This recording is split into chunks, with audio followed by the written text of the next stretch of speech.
Pak, gini, Yesus ini kan ada manusia nih, 100% manusia. Dia dari bayi nih, dia mau minta netek sama ibunya nih. Nah, itu firman. Waktu Ya, dia, namanya ibu, kalau ibu, manusia, mama, saya mau netek. Firman juga itu. dari kecil harus seperti itu. Nah, itu firman Tuhan juga. Firman itu. Namanya yang keluar dari mulut manusia, dia diminta netek. manusia karena dia telah manusia, jadi dia makan. Memang kita punya seperti itu, firman juga manusia. yang keluar. Ya, manusia, coba Bapak bayangkan, Loh, kalau katanya manusia dia firman harus telah menjadi bagaimana? daging. Berarti waktu dia minta Ya, netek itu tidak ditulis Tuhan itu minta menjadi netek. daging, Bapak. Tidak di situ tuh Iya, waktu dia masih bayi dia mau minta netek, itu Tuhan minta netek. Menjadi Itu firman manusia Tuhan dalam minta netek arti itu. kalau Bapak apa? Waktu dari Nah, kecil apa? Memangnya Bapak gimana sama ibu Bapak? Pak, gini. Waktu Yesus minta netek, itu Allah juga minta netek. Firman telah Tunggu, menjadi daging. Bapak, Iya. kembalikan saja ke Bapak. Namanya manusia. Lahir sebagai manusia walau tetap kan seperti itu. Nggak mungkin dong. Loh, firman telah menjadi daging. Dengarkan Pak ya, Yohanes 1 nomor 1 Tidak ada pada firman mulanya menjadi adalah daging. firman. Firman telah itu menjadi bersama-sama manusia. dengan Tuhan. Tidak Firman ada yang itu menjadi adalah Tuhan, daging, betul? manusia. Jadi secara akal atau secara pikiran, kalau jadi manusia dari lahir, dari anak ya namanya Kalau secara akal dalam bahasa Yunani Ya, kalau itu dari manusia. asas bukan antropos. Kalau antropos oke. Nah, di situ di dalam bahasa Yunaninya itu sars. Itu daging artinya. Nah, dari pihak LAI membodohi kalian dengan terjemahan. Makanya jangan jadi suka badi terjemahan gitu. Itu di situ sars bukan antropos. Ya, oke lanjut Bang. Mas Sidik. Turun. Muridnya sih kebetulan nih. Inilah yang saya bilang begini Bang. Ini teman-teman Kristen makanya kau belajar. Kalau pergi ke gereja dulu di muka, jangan dulu di belakang. Dengar kata pendeta. Ini main handphone di belakang. Masa Yohanes 1:14 saja kalian tidak tahu? Di situ flash. Aduh, kalian ini dibodohi Pak Pendeta. Pak Pendeta bilang manusia, kau bilang manusia. Padahal teksnya daging. Ya, setelah daging apa? Dipertanyakan lagi kalian ini kan? Iya. Papa Lo, Silakan. flash, Kebenaran panas. bisa diartikan sebagai manusia loh. Flash juga bisa diartikan sebagai manusia. Jadi banyak satu kata itu nggak mesti artinya Assalamualaikum satu kan. Bunda. Waalaikumsalam warahmatullahi wabarakatuh. Lanjut. Ya. Jadi begini Pak kebenaran. Assalamualaikum Bunda. Assalamualaikum. Ya. Waalaikumsalam warahmatullahi Jadi wabarakatuh. ini Bunda, Yes. masalah 1 Lanjut, Mak. Yohanes 14. Kan firman itu telah menjadi daging. Nah, berarti daging ini kan sebagian daripada firman. Nah, waktu disunat katanya kan hilang itu barangnya separuh. Berarti hilang firman. Nah, gimana itu? Tetel aja Bang Palopo, tetelan hilang. Mate meja. Balas ya anak-anak. Oh gitu sih yang ini. Ya itu mau tidak mau harus diiyakan oleh teman Kristen. Nah inilah makanya konsep batil itu. Kenapa kemudian Yesus mengecam mereka, begitu juga Allah mengecam mereka karena itu. Ini konsep batil. Kolose 2 nomor 9. Seluruh jasad biologis Yesus itu kepenuhan keteotes. Artinya mulai dari kuku sampai rambut itu adalah dewa. Dewanya orang Kristen. Itu pasti, itu tidak bisa diragukan oleh mereka. Kenapa saudara-saudara Kristen ini seakan-akan sensi dengan itu? Teman-teman Kristen ini seakan-akan tidak terima itu karena mereka hidup di tengah-tengah mayoritas. Kalau dulu zaman Katolik pertama kali mereka bangga karena dewa mereka menjadi manusia. Jadi seluruh yang ada pada diri Yesus, dewa mereka itu yang harus mereka akui sebagai Theos atau dewa. Itu juga ada di Efesus. Itu jelas itu. Jadi kalau teman-teman mengatakan oh tidak, itu tidak seperti yang orang Islam pahami, nggak bisa. Karena memang begitu keadaannya. Efesus di Filipi 2, Filipi 2 itu kan jelas tuh di nomor 6 sampai nomor 8. Coba teman-teman baca. Di situ pasti sudah kita paham semuanya bahwa dalam keadaannya sebagai manusia, ya, jelas di sana diterangkan bahwa Theos atau dewa ini menjadi manusia seutuhnya, 100% manusia. Jadi orang-orang Kristen tidak bisa lagi mau mengatakan oh salah, itu keliru, tidak bisa. Yang walaupun dalam rupa dewa tidak menganggap kesetaraan dengan dewa sebagai milik yang harus dipertahankan, melainkan si dewa telah mengosongkan dirinya sendiri, dan si dewa mengambil rupa seorang hamba, dan si dewa menjadi sama dengan manusia. Dan dalam keadaannya sebagai manusia, si dewa ini telah merendahkan dirinya dan taat sampai mati. Bahkan dewanya mati di atas kayu salib. Gitu. Saya rasa ini pakar semua yang ada di sini, teman-teman semua tahu. Silakan. Wah, salah sembah kebebukan. Ternyata dewa Tuhanmu, aduh. Oh iya, kan dewa. Sekarang pertanyaan saya, Kristen ini berasal dari Yahudi atau berasal dari Romawi? Nah itu dulu. Romawi. Nah, Romawi berarti dewa. Gini Mana aja, ada orang Romawi? Jelaskan dulu, gimana dasar Anda bersunat sebenarnya? Anda terangkan dulu. Aduh, nanti aja sudah lewat. Sunat itu sudah budaya dari Nabi Ibrahim alaihissalam. Itu nggak bisa Anda bantah, nggak bisa Anda ganggu gugat. Bukan di Al-Quran, di mana dalilnya yang menunjukkan sunat cuma? Begini, Bung. Islam itu memiliki dua hukum. Yang pertama Al-Quran dan yang kedua adalah As-Sunnah. Itu dulu Anda paham itu. Itu as-sunnah itu artinya apa yang diperintahkan oleh Rasulullah. Makanya dikatakan dalam Al-Quran, fattabi'uni, ikutlah denganku. Nah, perintah Rasulullah kepada umat Islam itu bersunnat. Kenapa demikian? Karena Al-Quran surah An-Nahl ayat 123 itu perintahnya jelas, ikutilah ajaran Ibrahim. Itu perintah. Apa ajaran Ibrahim? Salah satunya perintah sunnat. Nah, kami lakukan itu. Perintah sunat itu kami laksanakan. Kenapa? Karena itu adalah perintah langsung dari Allah kepada baginda Rasulullah Muhammad SAW untuk melakukan sunat. Itu wajib. Itu nggak bisa Anda ganggu gugat. Kenapa? Tanpa ajaran Nabi Muhammad sekalipun, orang Arab itu karena keturunan dari Abraham, maka mereka secara turun-temurun menjadi tradisi mereka, tradisi nenek moyang mereka itu bersunat. Makanya tidak ada orang yang begitu Rasulullah Muhammad SAW datang, misalnya Abu Bakar masuk Islam disunat dulu, Utsman bin Affan disunat dulu, Umar disunat dulu. Tidak ada. Kenapa? Mereka dari kecil udah pada disunat semua. Karena ada dua bangsa yang disunat, bangsa keturunan Nabi Ismail dan bangsa keturunan Nabi Ishak. Itu tidak bisa kita pungkiri dan kita tidak bisa campuri, nggak bisa. Oke? Jadi permasalahannya yang rumit yang Anda harus selesaikan itu adalah Kristen tidak bersunat karena Kristen itu bukan ajaran para nabi. Kristen itu ajaran Roma. Roma pemakan babi, Roma menyembah dewa matahari hari Minggu, Roma memperingati Natal tanggal 25 Desember, Roma memiliki konsep dewa-dewi, 3 Tuhan, 3 dewa. Begitu juga Kristen. Kristen makan babi, Roma makan babi. Kristen tidak bersunat, Roma tidak bersunat. Jadi Kristen ini sebenarnya hanya menutupi dirinya sebagai alat untuk mengaku sebagai domba, padahal mereka ini serigala. Bantah saya pakai dalil. Jadi, nah, silakan. menurut Anda, Islam itu tidak bisa makan babi? Islam tidak boleh makan babi, itu haram. Dalam situasi apapun dia tidak bisa makan babi? Ada uzur namanya, ada uzur. Ada uzur. Ada situasi tertentu yang Ya, memungkinkan betul. makan babi. Tidak. Yes. Berarti tidak bisa makan babi karena situasi ya, bukan karena haram. Oh, Tapi haram. karena situasi kan? Haram.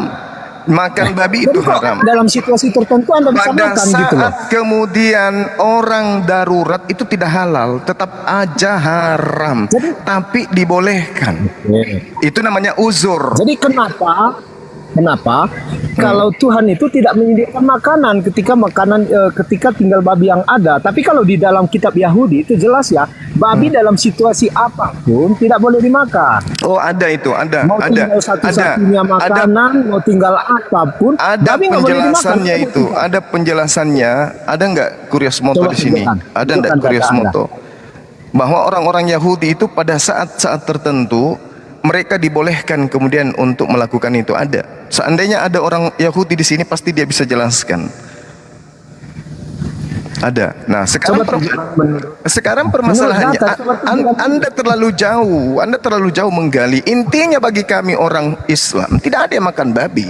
Kenapa? Karena tidak ada zaman darurat. Siapa sekarang umat Islam yang makan babi karena unsur apa syariatnya? Enggak ada. Kecuali ada keadaan yang membolehkan, tapi tidak menghalalkan, hanya membolehkan.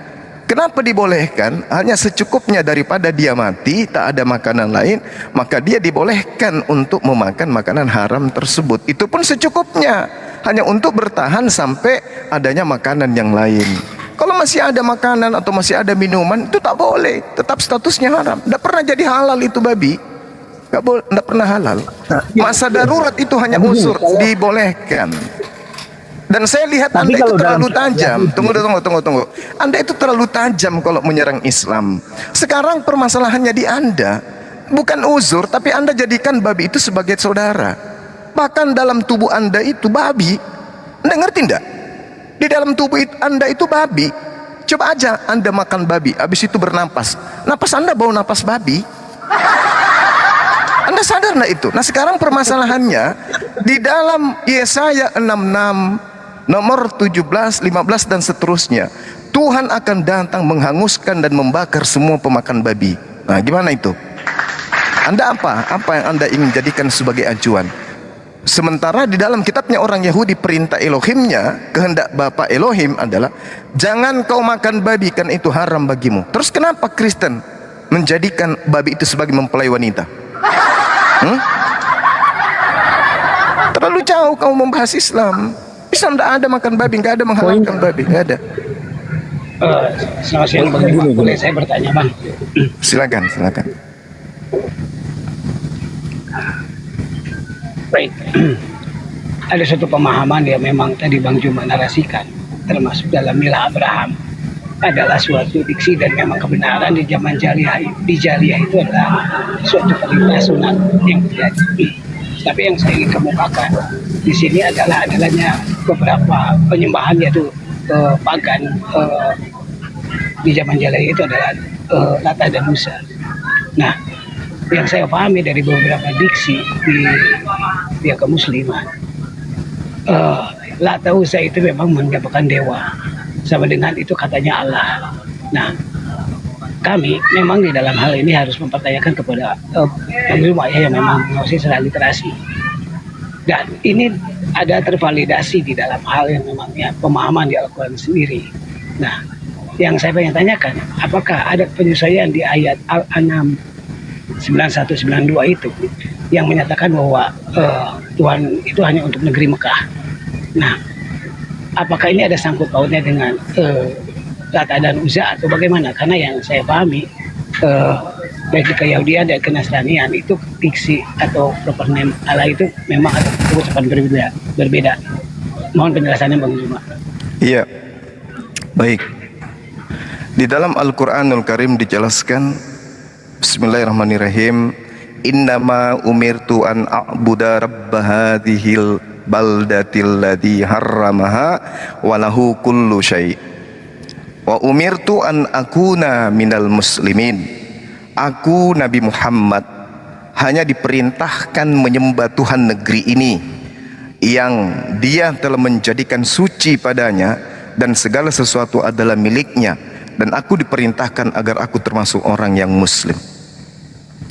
Di sini harus dipahami bahwasanya pada zaman itu orang-orang jahiliyah memang memiliki banyak dewa-dewa. Bangsa Arab jahiliyah itu menjadikan berhala-berhala sebagai sesembahan sebelum mereka mengenal Islam. Jadi ada 3 berhala utama yang kemudian mereka sembah, yang Anda sebutkan tadi itu.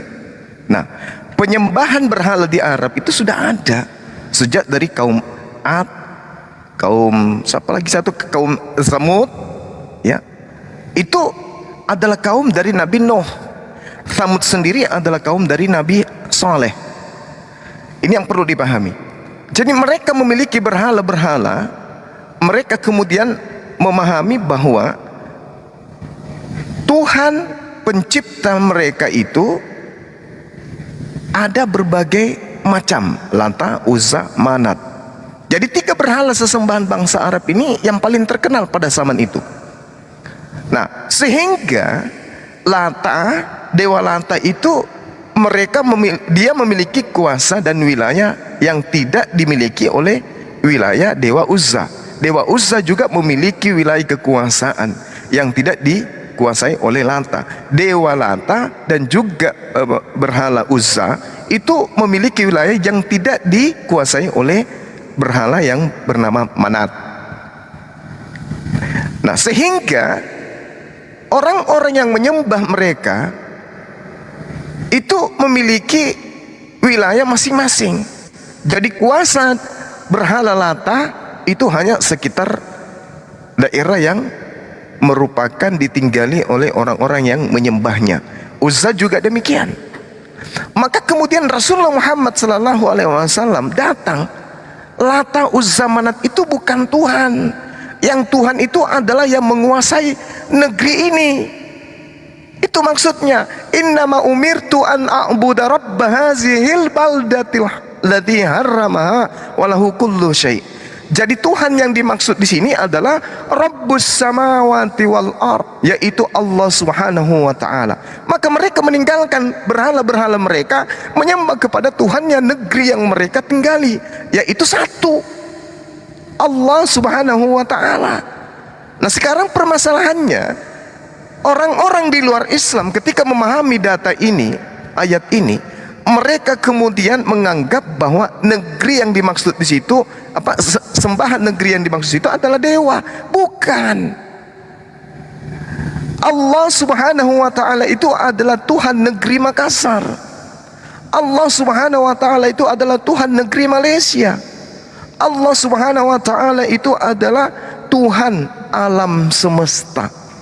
Kalau Anda berpikir seperti itu, berarti Tuhan Israel, Elo Israel, berarti hanya Tuhan untuk orang Israel dong.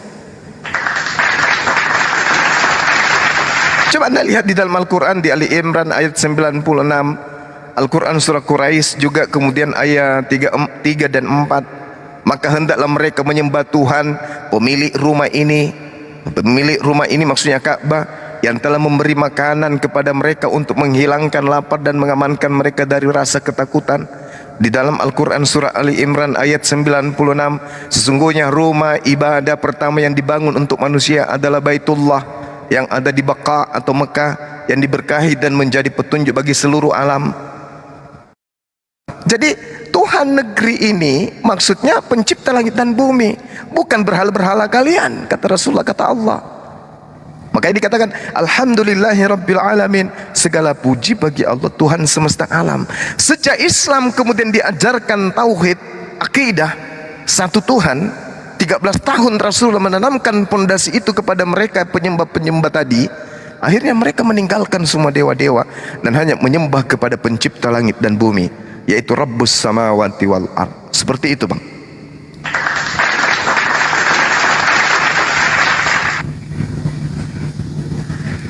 Silakan. Silakan Pak Kemenkogan. Ya, baik. Baik, Bang. Karena memang ya, yang saya pahami dari beberapa kaum yang ada Yahudi dan Nasrani kan ada memiliki sesembahan, dan memang hanya terodian itulah yang menjadi khusus di dalam sesembahan. Seperti di Yahudian tadi yang Yahweh, kalau di Nasrani adalah Elohim atau Allah. Nah, memang makanya saya menanyakan tentang suatu diksi, satu sekalimat adanya kaum. Berarti kalau begitu antara Yahudi, Nasrani dan Muslim artinya menyembah Tuhan yang sama, cuman diksinya aja yang berbeda. Karena memang perkataan Allah itu adalah yang saya pahami latar belakangnya di abad ke-7 untuk pemahaman ayat itu. Nah, apakah bisa diartikan itu, karena kan kalau dari suatu pemahaman ketauhidan cuman hanya namanya berbeda tapi mungkin suatu sosoknya yang sama. Apakah begitu Pak Juma? Iya, benar sekali. Betul sekali. Makanya dikatakan di dalam Al-Quran, Bung, dalam surah Al-Baqarah jelas diterangkan di ayat 130 sampai 133, Allah menyatakan, Bismillahirrahmanirrahim, wa man yarghabu an millata Ibrahim illa man safiha nafsa. Dan orang yang membenci ajaran Ibrahim hanyalah orang yang memperbodoh dirinya. Dan sungguh kami memilihnya, yaitu Nabi Ibrahim, di dunia ini, dan sesungguhnya di akhirat dia termasuk orang-orang yang soleh. Isqala lahu rabbuhu aslim, qala aslamtu li rabbil alamin. Ingatlah ketika Tuhan berfirman kepada Nabi Ibrahim, berserah dirilah engkau wahai Nabi Ibrahim. Lalu kemudian Ibrahim menjawab, aku berserah diri kepada Tuhan seluruh alam.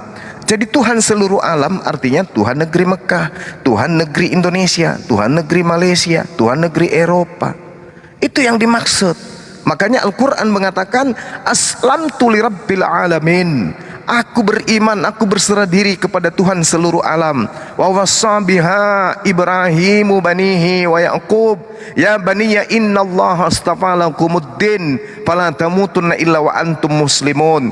Dan Nabi Ibrahim mewasiatkan ucapan itu kepada anak-anaknya, bahwa aku hanya menyembah dan berserah diri kepada Tuhan semesta alam. Begitu juga Yakub berpesan kepada ke-12 anaknya, ya bani innallaha astafa lakumuddin, wahai anak-anakku, 12 anakku dari suku Bani Israel, sesungguhnya Allah telah memilih dinul ini untukmu, jalan ini untukmu, yaitu tauhid, maka janganlah kamu mati kecuali dalam keadaan muslim. Jadi Tuhan yang kami sembah dan Tuhan yang datang kepada Bani Israel yang mereka sebutkan Elohim atau Eloah atau Yod-Heh-Vav-Heh atau Hasem, itu adalah pencipta langit dan bumi yang kami juga sembah. Demikian Bang, silakan. Kalau begitu Kristen itu Bani apa dong Pak? Beda sembahnya. Kristen itu di luar garis. Tak ada hubungannya antara para nabi dengan Kristen. Makanya di dalam pengajaran Yesus, begitu juga di dalam Al-Quran, surah Ali Imran, wa makaru wa makarallah wallahu khairul makirin. Orang-orang ini kemudian membuat tipu daya, yaitu orang-orang Farisi, ahli Taurat yang ingkar kepada pengajaran para nabi, termasuk ajaran Yesus. Mereka membuat sekte baru, lalu sekte itu mereka jajakan kepada penjajah pada saat itu. Siapa penjajahnya? Kekaisaran Romawi. Kekaisaran Romawi pada saat itu belum punya agama, tapi punya kepercayaan, punya keyakinan, namun belum punya kitab suci. Mereka punya dewa-dewa tapi tidak punya kitab suci. Mereka banyak kemudian melakukan ritual-ritual, tapi mereka tidak punya panduan. Maka ketika kemudian orang Farisi si Jahannam, ahli Taurat yang kemudian menyeleweng, yang sesat, membuat ajaran baru, sekte baru, mereka membelihnya, mereka menerimanya, mereka kemudian memproklamasikan agama itu, ajaran itu, lahirlah agama Katolik. Dan dari agama Katolik turun temurun menjadi Protestan. Ketika orang-orang di situ tidak terima, loh kok berbeda ajaran Katolik dengan ajaran Yesus, maka mereka membuat sekte namanya Protestan. Di Protestan muncul lagi nanti, loh kok berbeda dengan ajaran Yesus, muncul lagi ajaran lain, Pantekosta dan seterusnya. Akhirnya putus asa, muncul Advent. Akhirnya putus asa, muncul Mesianik. Itulah yang terjadi. Dari ajaran Roma Katolik turun keputusasaan, muncul sekte-sekte baru sehingga menjadi ribuan sekte. Ini yang perlu dipahami. Jadi agama Kristen itu adalah agama produk Eropa, bukan ajaran para nabi. Tak ada yang nabi mengajarkan Kristen. Yesus tak pernah sekalipun menyebut nama Kristen itu. Menyebut nama Paulus tidak pernah. Apalagi mau mengajarkan perjanjian baru. Yesus tidak pernah. Apalagi mengajarkan surah-surah Paulus. Jadi di dalam pesan Yesus, Matius 24 nomor 15, pembinasa keji itu adalah Paulus. Paulus lah itu pembinasa keji. Makanya miliaran manusia mati akal, sehingga yang mereka sembah adalah manusia. 1 Korintus 1 nomor 19, coba Anda baca dalam bahasa Yunani. Apa terjemahan yang aslinya? Kalau dari bahasa Yunaninya kita terjemahkan, aku mematikan akal orang-orang cerdas, melenyapkan kecerdasan orang-orang berpikir, dan menghilangkan kemudian kepintaran orang-orang terdidik. Coba Anda baca 1 Korintus 1 nomor 19. Ini yang Paulus gunakan sehingga orang Eropa ketika menggunakan Bible, akal mereka mati. Mati akal mereka. Coba tanya, Yesus Tuhan, manusia. Yesus manusia, Yesus Tuhan. Begitu. Kenapa akalnya mati? Nah, inilah yang dimaksud pembinasa keji. Kenapa? Karena dia tidak hanya membinasakan jasad, tetapi dia juga membinasakan akal. Jadi mohon maaf sekali lagi, orang Kristen itu dalam hal agama mereka adalah kumpulan orang-orang yang wujudnya manusia, tapi mereka tak berakal layaknya hewan. Demikian. Baik, ini Pak. Mungkin ada dua diksi kalimat yang memang harus kita tempatkan dalam porsinya. Di dalam suatu kitab suci ada yang namanya dogma dan doktrin. Nah, definisi dogma menurut kenasranian yang saya pahami adalah sesuatu yang memang disampaikan oleh Elohim kepada Rasulnya, dan itu tidak boleh dibantahkan dan tidak boleh dipertanyakan. Itu dalam keyakinan yang memang wahyu itu langsung direct ke Rasulnya. Begitu saya menanyakan apakah begitu pun sama di kemusliman. Karena yang saya pahami, kemusliman itu tidak menerima doktrin. Kalau kekristenan yang saya pahami ada doktrin seperti yang Bang Zuma jelaskan tadi. Di mana diksi doktrin menurut pemahaman Bang Zuma secara garis besarnya perbedaan dengan dogma itu apa? Iya. Jadi pada dasarnya kalau kita berbicara doktrin dan dogma itu hampir sama, ya. Hampir sama. Karena dogma itu adalah bagaimana kemudian orang menjadikan sesuatu yang mereka anggap benar, meskipun salah, harus dipatenkan di dalam beragama. Jadi secara umum doktrin itu adalah seluruh rangkaian pemahaman gereja dalam hal iman dan etika. Sedangkan kalau dogma ini secara khusus kemudian itu diartikan bagian daripada doktrin yang intinya merupakan sesuatu ilustrasi dari penglihatan, ilustrasi dari konsep yang dikatakan sebagai wahyu yang secara formal didefinisikan dan dinyatakan oleh guru-guru yang ada di gereja yang diyakini kemudian sebagai pewahyuan. Seperti itu. Tapi pada intinya doktrin dan dogma itu ya sama aja, satu aliran. Kalau doktrin itu adalah secara keseluruhan, sementara dogma itu secara sempitnya. Istilahnya itu definisi per ajaran setiap pemahaman atau kalau di Islam itu syariat. Seperti itu, Bang. Mungkin ada sedikit perbedaan ya di sini ya. Iya. Yang saya pahami, dogma adalah suatu informasi yang memang disampaikan oleh Elohim kepada nabinya, dan kita sebagai pengikutnya tidak boleh mempersoalkan apa yang memang terjadi dalam hal itu. Contoh di kenasranian yang memang menyatakan bahwa sesembahan kami adalah kita tidak boleh menyembah selain Tuhan. Itu adalah dogma. Kedua, dalam periwayatan yang saya pahami dari beberapa suatu informasi yang memang hal terjadi keajaiban, itu adalah suatu izin permintaan dari seorang rasul kepada Tuhan di dalam membuat suatu mukjizat.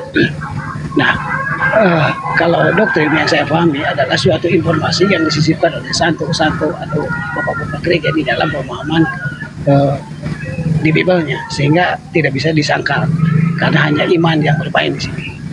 Tetapi kalau dogma memang itu memang datang dari Elohim, seperti kejadian di Musliman yang saya pahami itu adalah suatu adab kejadian yang luar biasa dalam mukjizatnya adalah Isra Mi'raj. Nah, itu adalah kita simpan kata dogma ini sebagai kata yang positif ya Pak, gitu Pak. Maksudnya begitu. Iya. Iya, terus Bang? Ya artinya kalimat dogma dan doktrin itu memang seperti sama, tapi definisi perbedaan dalam teorinya berbeda gitu. Itu mungkin maksud saya. Karena yang saya pahami di Muslim itu tidak mengenal arti dogma, tetapi memahami apa itu dogma begitu. Iya, benar. Betul sekali. Mengenai kejadian Isra Mi'raj itu, apakah itu suatu dogma atau bagaimana? Kalau Isra Mi'raj itu pewahyuan. Subhanalladzi asra bi 'abdihi lailam minal masjidil haram ilal masjidil aqsa. Kalau kita berbicara doktrin secara menyeluruh, itu bukan doktrin dalam arti kata bahwa itu bukan satu pewahyuan yang selayaknya kemudian terjadi kepada Rasulullah Muhammad SAW ketika Allah bercerita tentang Nabi Musa. Itu doktrin, pewahyuan yang muncul kemudian. Rasulullah tidak melihat itu, tetapi Allah memberikan pemahaman melalui wahyu. Kalau kita memahami secara umum doktrin itu, maka saya katakan bahwa Isra Mi'raj itu tidak seperti doktrin yang dipahami oleh masyarakat umum, khususnya orang Kristen. Kenapa? Karena Rasulullah mengalami itu. Rasulullah betul-betul melaksanakan itu. Bukan satu pemberitaan masa lampau, tetapi beliau benar-benar melakukan, mengalami. Dan bukan beliau yang menghendaki. Yang menghendaki itu adalah pencipta langit dan bumi yang memperjalankan beliau untuk menerima perintah sholat. Makanya dikatakan di Ulangan 18, Nabi yang sama seperti Musa. Apa kesamaannya? Nabi Musa bercakap langsung dengan Allah, Rasulullah Muhammad SAW bercakap langsung dengan Allah. Nabi-nabi yang lain tidak. Nabi-nabi yang lain tidak. Nabi yang lain melalui pewahyuan. Tapi Rasulullah dan juga Nabi Musa itu bercakap langsung.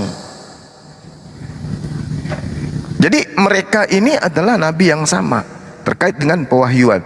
Rasulullah Muhammad SAW menerima perintah salat itu benar-benar diperjalankan oleh Allah Subhanahu wa taala. Subhanalladzi asra bi 'abdihi lailam minal masjidil haram ilal masjidil aqsa.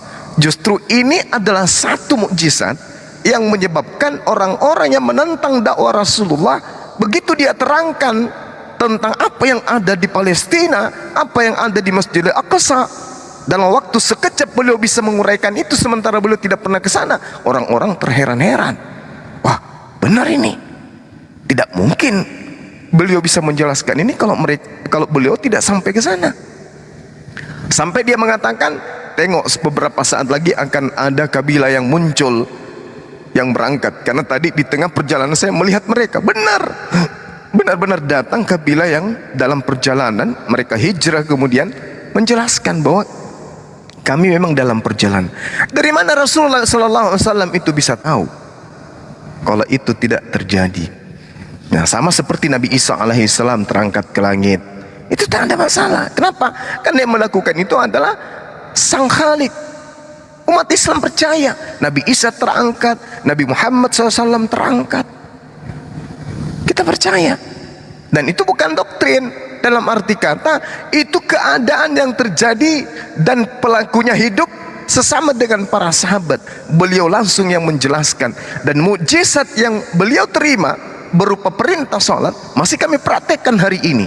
Kitab suci yang beliau terima masih ada di tangan kami hari ini. Jadi doktrin secara umum dipahami oleh Kristen itu tidak berlaku di Islam, karena Rasulullah Muhammad SAW melakukan, mengalami apa yang terjadi pada saat itu. Demikian.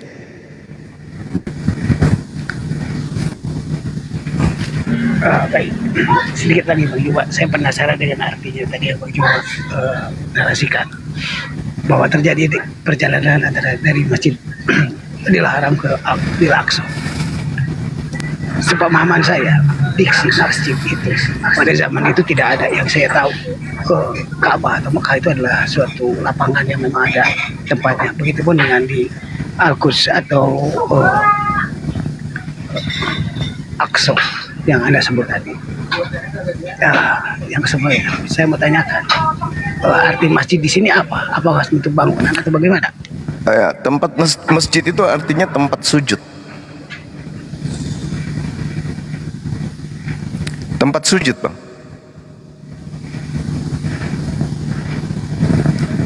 Halo? Ya, meskipun tidak ada suatu bentuk atau keadaan yang memang mendukung seperti gedung atau bangunan. Iya, betul. Benar sekali. Jadi kalau kita pahami kata masjid ini sendiri ya, saya rasa teman-teman Islam udah paham semua. Jadi masjid itu artinya tempat yang dipakai untuk sujud. Jadi ketika kemudian definisi tentang masjid itu kemudian disempurnakan atau makna luasnya, maka masjid dibangun menjadi sebuah bangunan yang khusus untuk dijadikan orang-orang untuk sujud menyembah kepada Allah. Nah itu. Sementara makna daripada masjid itu sendiri ya, atau tempat sujud itu sendiri, yaitu berasal dari kata masjad atau sujud. Artinya ketika Rasulullah Muhammad SAW itu datang ke Palestina pada saat proses Isra Mi'raj, tempat yang ditempati sujud Rasulullah itu adalah tempat para nabi lebih dulu untuk sujud. Bukan hanya Rasulullah, tetapi nabi terdahulu juga sujud di situ, termasuk Daud, Salomo, bahkan Yesus, Nabi Isa alaihissalam.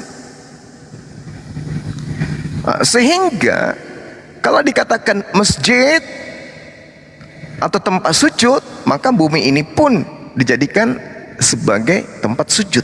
Maka umat Islam bisa sujud, bisa sembahyang, bisa beribadah, bisa sholat di mana saja. Karena alam semesta ini adalah tempat sujud.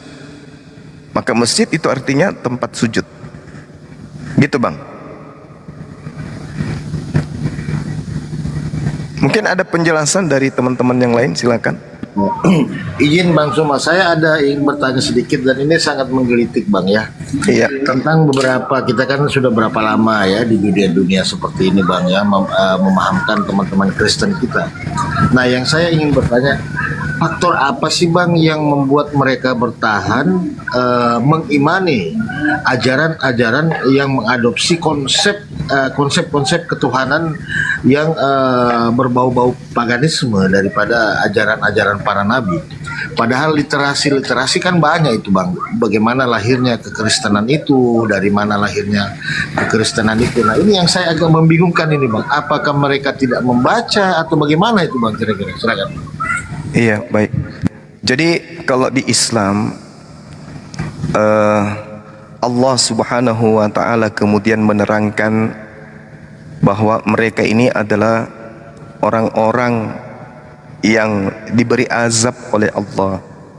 Al-Qur'an menerangkan dalam surah Ali Imran ayat 56, Bismillahirrahmanirrahim, fa'ammal ladina kafaru fa'u'azzibuhum azaban syadid fid dunya. Maka adapun orang-orang kafir, maka akan aku azab mereka dengan azab yang sangat keras di dunia. Nah, ini kata Allah. Dan Allah mengatakan di akhirat mereka tidak akan pernah memiliki penolong. Wa ma lahum min nasirin. Kenapa demikian? Kenapa orang-orang kafir ini susah untuk menerima kebenaran? Pertama, di tengah-tengah Yahudi, Bani Israel, ketika Nabi Isa itu datang, mereka orang-orang Farisi, ahli Taurat, kemudian membuat tipu daya.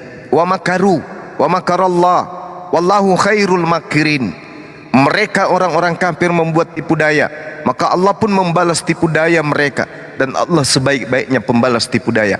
Pada saat mereka kemudian membuat tipu daya, Allah kemudian menjelaskan, wa iskalallahu ya Isa inni mutawaffika wa rafi'uka ilayya wa mutahhiruka minal ladina kafaru Wahai Isa, aku mengambilmu dan mengangkatmu kepadaku serta mensucikanmu dari orang-orang kafir dan menjadikan orang-orang yang mengikutimu di atas orang-orang yang kafir hingga hari kiamat. Kemudian kepadaku engkau kembali, lalu aku beri keputusan tentang apa yang kamu perselisihkan. Jadi sesuai dengan pertanyaan saudara saya nih, kenapa mereka itu sulit untuk menerima kebenaran? Karena mereka mengambil pengajaran dari orang-orang yang melakukan tipu muslihat terhadap Allah dengan cara mereka membuat muslihat jahat, mereka membuat tipu daya, mereka membuat sesuatu yang berasal dari kedengkian mereka untuk membunuh Nabi Isa alaihissalam. Lalu Allah mengangkat Nabi Isa, tetapi di antara mereka tidak puas. Mereka tidak puas dengan perlakuan mereka, sehingga mereka membuat sekte baru, mereka membuat pengajaran baru, mereka membolak-balikkan ajaran Tuhan, lalu mereka jajakan kemudian kepada orang-orang di luar Bani Israel. Maka apa yang terjadi? Fa'ammal ladzina kafaru fa'u'azzibuhum azaban syadid fid dunya. Allah kemudian mengasap mereka dengan asap yang sangat keras di dunia. Apa asap kerasnya? Mereka Anda tanya, 1 tambah 1 tambah 1, lidah mereka keluh, lidah mereka susah untuk menjawab dengan jujur. Anda tanya, apakah Yesus itu manusia? Mereka akan bingung untuk menjawabnya. Apakah Yesus itu Elohim? Apakah Yesus itu Theos? Apakah itu dan seterusnya? Tanya, bukti akuratnya. Mereka akan keluh lidahnya untuk menjelaskan itu. Itu apa sebabnya? Karena mereka mendapatkan azab yang sangat keras di dunia. Fa'ammal ladzina kafaru fa'u'azzibuhum azaban syadidan fid dunya. Coba kita lihat anak TK ditanya 1 tambah 1 tambah 1, mereka bisa jawab 3 Pak Guru. Mereka udah putih rambutnya, udah bau tanah. Tanya mereka 1 tambah 1 tambah 1 sama dengan berapa? Malu mereka mengatakan 3. Kenapa? Karena pada prinsipnya mereka ini adalah orang-orang yang kena azab. Kalau 3 di mana salahnya, bro? Nah tuh, Memang lo siapa? nah tuh coba lihat. Nentukan Ini yang dikatakan. Tuhan. Ini yang dikatakan Al-Quran. Fa'ammal ladzina kafaru fa'u'azzibuhum azaban syadidan fid dunya. Masa Tuhan menurut kamu? Nah, Yesus mengatakan apa? Tuhan itu 3 atau 1? Kalau mau 3, mau 1, mau 1000, salah siapa? Nah tuh coba lihat. Saya mau tanya. Coba lihat. Allah bisa diintervensi nah? Ini yang Allah Subhanahu wa taala katakan, alladzina kafaru fa'u'azzibuhum azaban syadidan fid dunya. Ini yang dikatakan azab. Kalau mau berdebat dengan saya Kristen, Ini yang disebut azab. saya asli Kristen dari lahir. Kamu baru berapa tahun belajar Kristen? Yesus mengajar, gak usah terlalu sombong. Yesus mengajarkan Tuhan itu 1 atau 2 atau 3. Sekarang kita head to head. Ayo, apa yang mau kamu tanyakan tentang saya, tentang Kristen? Ayo, tanya sama saya. Yesus mengajarkan Tuhan itu 1 atau 2 atau 3. Yesus mengajarkan Allah itu Esa. Saya tidak tanya itu. Yang saya itu tanya, Yesus bukan- mengajarkan Tuhan itu 1 atau 2 atau 3. Allah itu Esa. Saya ulang Memang pertanyaannya, saya ulang pertanyaannya. Yesus mengajarkan Tuhan itu 1, 2 atau 3. Kalau dalam arti ehad ya 1. Saya tidak tanya bahasa. Yang saya tanya bahasa Yesus. dong. Bahasa Yesus dong. mengajarkan. Bahasa dong gimana? Anda bisa Gimana? bahasa Ibrani? Kalau mau bahasa, Anda yuk. paham, Anda paham Yahid? Anda paham ehad? Enggak, Nah, kalau Anda nggak bisa paham, Ibrani itu dulu. Enggak, saya tanya Anda dulu. Ehad itu apa maksudnya? Anda bisa Yunani? Anda Anda bisa baru Yunani? 2-3 Anda baru 2-3 tahun belajar Kristen. Kita Anda sudah dari bisa lahir. bahasa Yunani? Kutanya Sekarang dulu. saya mau buktikan. Saya mau buktikan Sombong. Mulut kepintaran besar. Anda itu ya. Mulut besar. Enggak, Mulut saya besar. tanya kamu. Enggak, saya Duluan hanya mana? berdasarkan Al-Quran. Duluan mana? Saya berdasarkan Al-Quran. Diam dulu. Berdasarkan mana dulu? Kalau Fa'ammal kamu ladzina mau kafaru mau menjelaskan fa'u'azzibuhum azaban Kristen, syadidan fid dunya. Siksaan Allah kepada orang-orang Kamu harus Kristen melihat dari sudut adalah pandang tidak Alkitab. menggunakan akal. Akalnya mati, Ayo. kata Allah. Nah, sekarang mari Gimana? kita buktikan. Yesus Kamu mau membahas mengajarkan. Kristen, tapi dalam sudut pandang Islam nggak bisa dong. Itu Yesus nggak fair. mengajarkan ini saya sudah bilang Yesus loh, bukan Islam. Dalam loh. sudut pandang Yesus Kristen, kamu mengajarkan harus melihat dalam sudut pandang Tuhan Alkitab. itu 1, 2 atau 3. Jawab. Ngaco kamu Juma, nggak boleh gitu. Kalau kamu dengan yang lain boleh, tapi kalau dengan saya Pertanyaan Kristen, nggak saya bisa. sederhana loh teman-teman. Ini prinsip bisa, dalam bro. beragama. Kalau Yesus di depan mengajarkan teman-temanmu yang Muslim, mungkin Tuhan kamu kelihatan itu 1, Bentar, Pak 2 Immanuel. atau 3. Gini bang, Apa jawabannya? Sebentar, Bang. saya Apa isi jawaban aja, tertib Bang. sedikit, agak beradab Saya- lah. Apa Agak Saya beradab. begini Bang, maksud saya begini. Dulu saya tuh keluarga saya Muslim, tapi saya tidak pernah melihat dulu ajaran-ajaran Muslim tuh banyak Kita nggak membuka mau tahu ayat-ayat itu. Kristen. Kita nggak mau tahu itu. Tapi Kita mau tahu. sekarang kok Kita jadi nggak mau kayaknya tahu ada itu. Yang kegalauannya. kita mau tahu ini Ada Kristen kayaknya itu ketakutan begitu loh. antikristus. Jadi dicocok-cocokkan Kristen itu semuanya. antikristus. Kristen Saya jadi itu aneh. penumpang gelap. Kristen itu adalah orang yang membunuh akal. Dulu Sekarang yang pertanyaan sederhananya dulu pun mbah Anda saya belok. tidak pernah buka ayat-ayat suci Alkitab. Ini tidak pertanyaan pernah. saya sederhana. Tapi kok sekarang jadi Yesus aneh saya mengajarkan melihat Tuhan menjelaskan itu Islam, satu, menjelaskan dua atau Islam, tapi tiga. dari Coba lihat. Alkitab. Kan sebentar, aneh. Den. Coba lihat. Menjelaskan Alkitab, menjelaskan Islam, tapi lewat Alkitab kan Coba aneh. lihat. Juma, sudah ngomong kosongmu Juma. Belepotan dia. Itu yang ditanya Gurunda Zuma. Yang ditanya Bang Zuma. Belepotan dia. Yesus mengajarkan Ayo semua, saya dengan Juma saja. Saya mau lihat otak Juma itu. Saya dengan Juma saja. Saya dengan Juma. Iya, kalau Bang Zuma lagi ngomong, kamu Iya, diam. saya mau tanya, dia mau tanya apa sama saya? 2 atau 3 gitu. Allah itu satu. Yang saya tanya, Tapi satu yang dijelaskan oleh Alkitab itu bukan satu tunggal, bukan absolut. Nah, ikut itu celup. dulu. Yang saya tanya itu bukan kamu. Kamu mau belajar Kristen tapi pakai ayat, pakai Al-Quran. Yang Nggak bisa saya dong. tanya itu bukan konsep imanmu. Yang saya tanya Tidak bisa. konsep Loh, imannya Yesus. Kalau bukan kalau kamu ngomong Yesus ya berarti tetap konsep iman Kristen dong. Oh, nggak Gimana sih bisa. kamu? Yesus Gimana? tidak Kristen Ngaco dia. kamu. Beda. Ngaco kamu. Kristen Ah. itu penumpang gelap. Saya tanya gini, Kristen saya tanya itu gini, ajaran saya tanya gini. Vatikan, Dengar dulu, ajaran Romawi, ajaran begini. pagan. Kamu Gitu ngaku loh. Islam, kamu ngaku Islam, tapi kalau kamu nggak Allah ikutin Akbar. Muhammad gimana? Bisa nggak? Oh, sebentar. Bisa. Saya Nggak bisa, tanya bro. Nggak tentang bisa, bro. Yesus, bukan saya Ngomong tanya kosong tentang apa Kristen kamu, laknatullah. Juma? Sudahlah.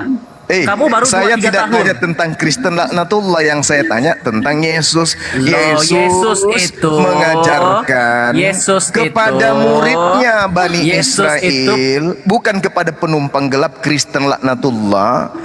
Tuhan itu satu, dua atau Apa? Kamu tiga. mau jelaskan apa, Itu loh. Juma? Kamu mau menjelaskan iman Saya apa? tidak sedang menjelaskan. Saya mau bertanya menjelaskan iman kepadamu siapa? sebagai Saya bingung. penumpang gelap yang Kamu bukan menjelaskan pengikut Islam, Yesus tapi kamu ngaku menjelaskan pengikut. Islam tapi pakai Alkitab. Kan nggak nyambung. Aneh Anda ini. Yang Anda saya yang tanya aneh. tentang Yesus. Anda menjelaskan Yesus iman- mengajarkan imanmu, muridnya tapi pakai Bani referensi Israel.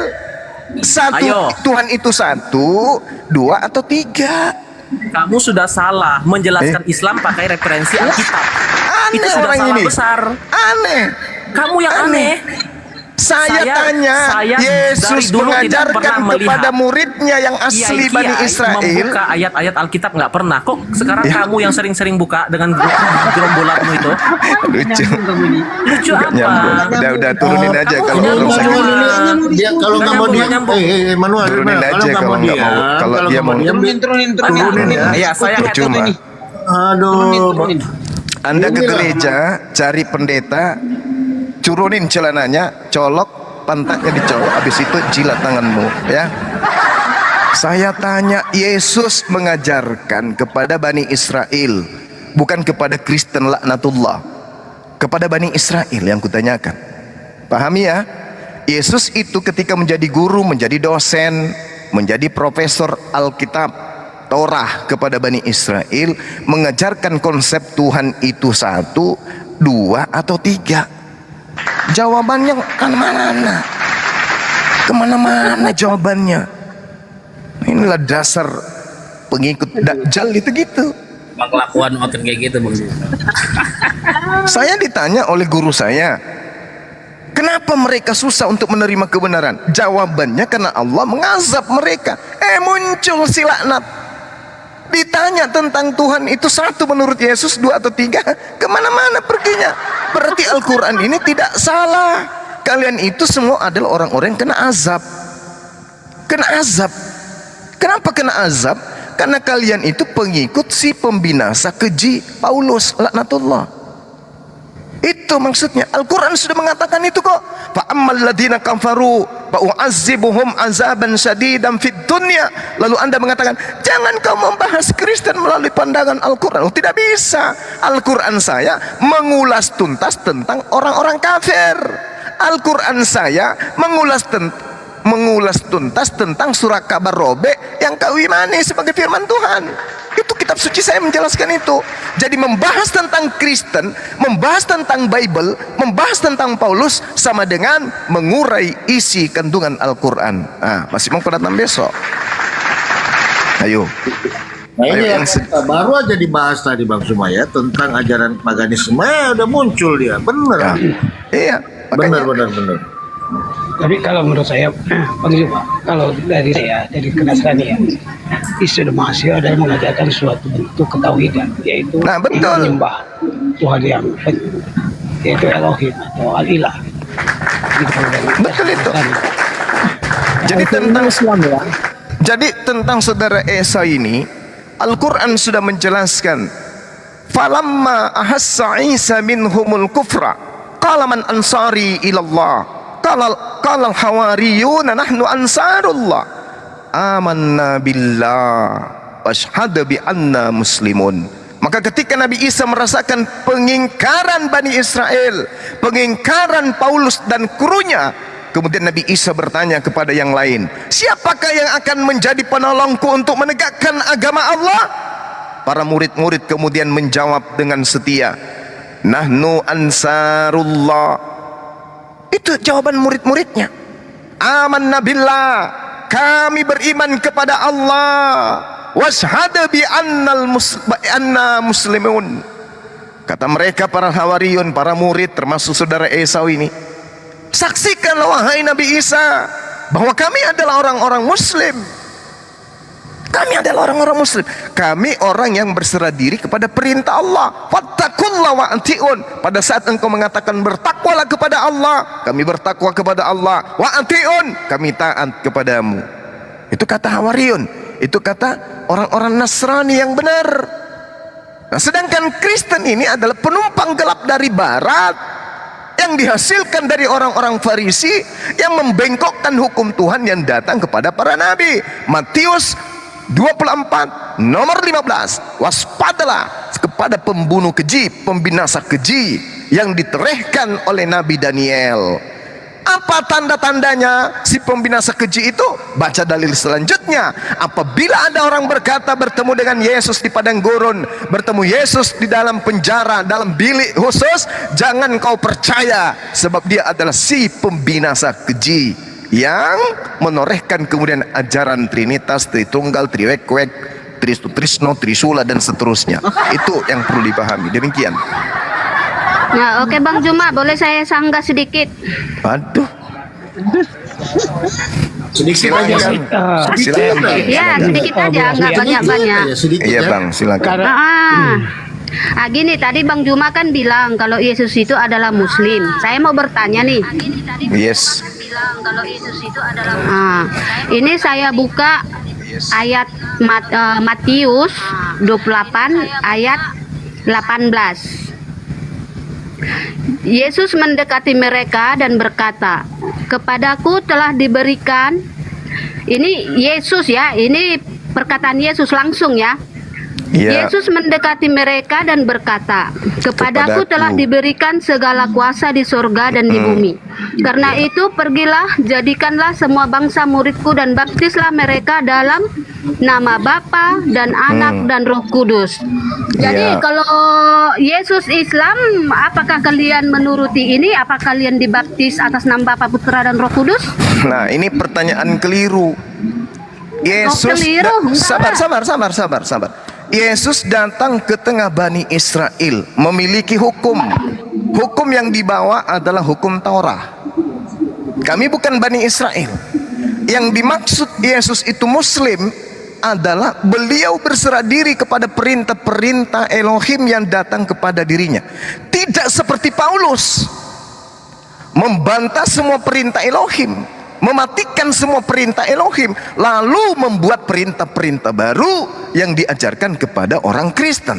Yesus adalah orang yang berserah diri kepada perintah Elohim. Coba Anda lihat bagaimana Yesus mengatakan, dunia harus tahu bahwa aku melakukan segala perintah yang Bapa perintahkan kepadaku. Itu Yesus mengatakan itu di dalam Yohanes 14, Yohanes 11. Kita tidak bisa memungkiri. Bahkan Paulus sendiri menorehkan dalam Galatia 4 nomor 4, Yesus adalah orang yang tunduk takluk di dalam hukum Taurat. Berarti dia adalah seorang muslim yang taat. Dia mendirikan sholat, dia bersyahadat, dia berpuasa, dia sunat, dia selalu mengatakan insya Allah, insya Allah, insya Allah. Dia adalah orang yang berserah diri. Bayangkan saja ketika ia mengatakan apa? Andai saja cawan ini bisa berlalu, tapi bukan atas kehendakku, tapi atas kehendakmu. Berarti Yesus menyerahkan segala-galanya kepada Allah. Dia muslim. Sedangkan kafir itu adalah orang yang ingkar, orang yang melawan perintah Tuhan. Apa buktinya kalau Kristen itu adalah melawan perintah Tuhan? Baca Ibrani 6 nomor 1, baca Galatia 3 nomor 2, 3 sampai seterusnya. Baca kemudian Galatia 5 nomor 2, nomor 3 dan seterusnya. Baca itu semua. Efesus 2 nomor 15. Baca itu semua.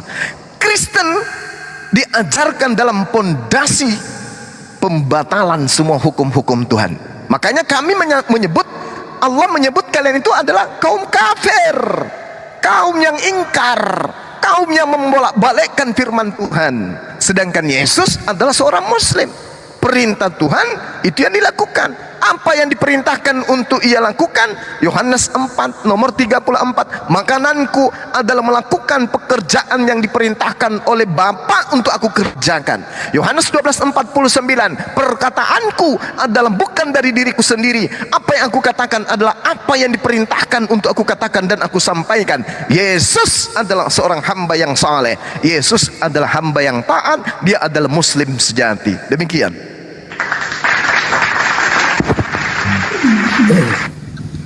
Bang Yarobi, Kristen. Oke, Bang. Ya. Assalamualaikum warahmatullahi wabarakatuh. Waalaikumsalam. Ya, saya seorang Kristen, Bang. Oh, Iya, silakan. Oke, saya boleh bertanya Silakan. mengenai Al-Quran? Boleh? Silakan. Oke. Oh, apakah seluruh Al-Quran itu adalah firman Tuhan? Ya atau tidak? Yes. Ya, oke. Buka Ya. Ali Imran 45. Ali Imran 45. Silakan. Silakan, Bang. Ya, silakan Bang Yarobi, apa yang mau ditanyakan? Silakan. Biar. Silakan Pak Rabi. Iya, bunyinya gimana? Lah. Bang Suma, bunyinya bagaimana? Saya tidak bisa bahasa Anda Arab, sorry. ini membawa pertanyaan, Anda membawa materi. Kenapa Anda nggak baca? Ya, saya sudah baca di sana. Nah, tetapi saya kan baca terjemahannya. Oh, berarti Anda mau membahas terjemahan? Boleh. Oke. Apa yang Apakah Anda baca? terjemahan itu adalah firman Allah? Bukan. Terjemahan Bukan. itu bukan. Yes. Bukan. Bukan. Lalu kenapa ada di dalam Al-Quran? Itu untuk diterjemahkan supaya orang tahu kandungan Al-Quran. Yang diterjemahkan itu firman Allah atau bukan? Firman Allah. Lalu terjemahan itu sudah ada di dalam Al-Quran, itu bukan firman Allah? Bukan firman Allah. Oke, bukan firman Allah. Yes. Oke. Nah, sekarang bunyinya. Bunyi Bunyinya. Ali Imran 45. Ya. Isa Bismillahirrahmanirrahim. al-Masih. Oke, coba. Isqalatil malaikatu itu ya. Itu ya. Iya, Ali Imran 45, Bang. Iya. Isqala is ketika, qalat berkata, malaikat, ya Maryam, wahai Maryam, inna sesungguhnya Allah yubashiruki menyampaikan kabar gembira kepadamu bikalimatin dengan kalimat minhu daripadanya, ismuhu namanya Masihu al-Masih, Isa bin Maryam, wajihan fid dunya wal akhirah wa minal muqarrabin, seorang Artinya? yang terkemuka di dunia dan di akhirat, dan termasuk orang-orang yang didekatkan kepada Allah. Artinya, Bang? Itu artinya. Itu artinya.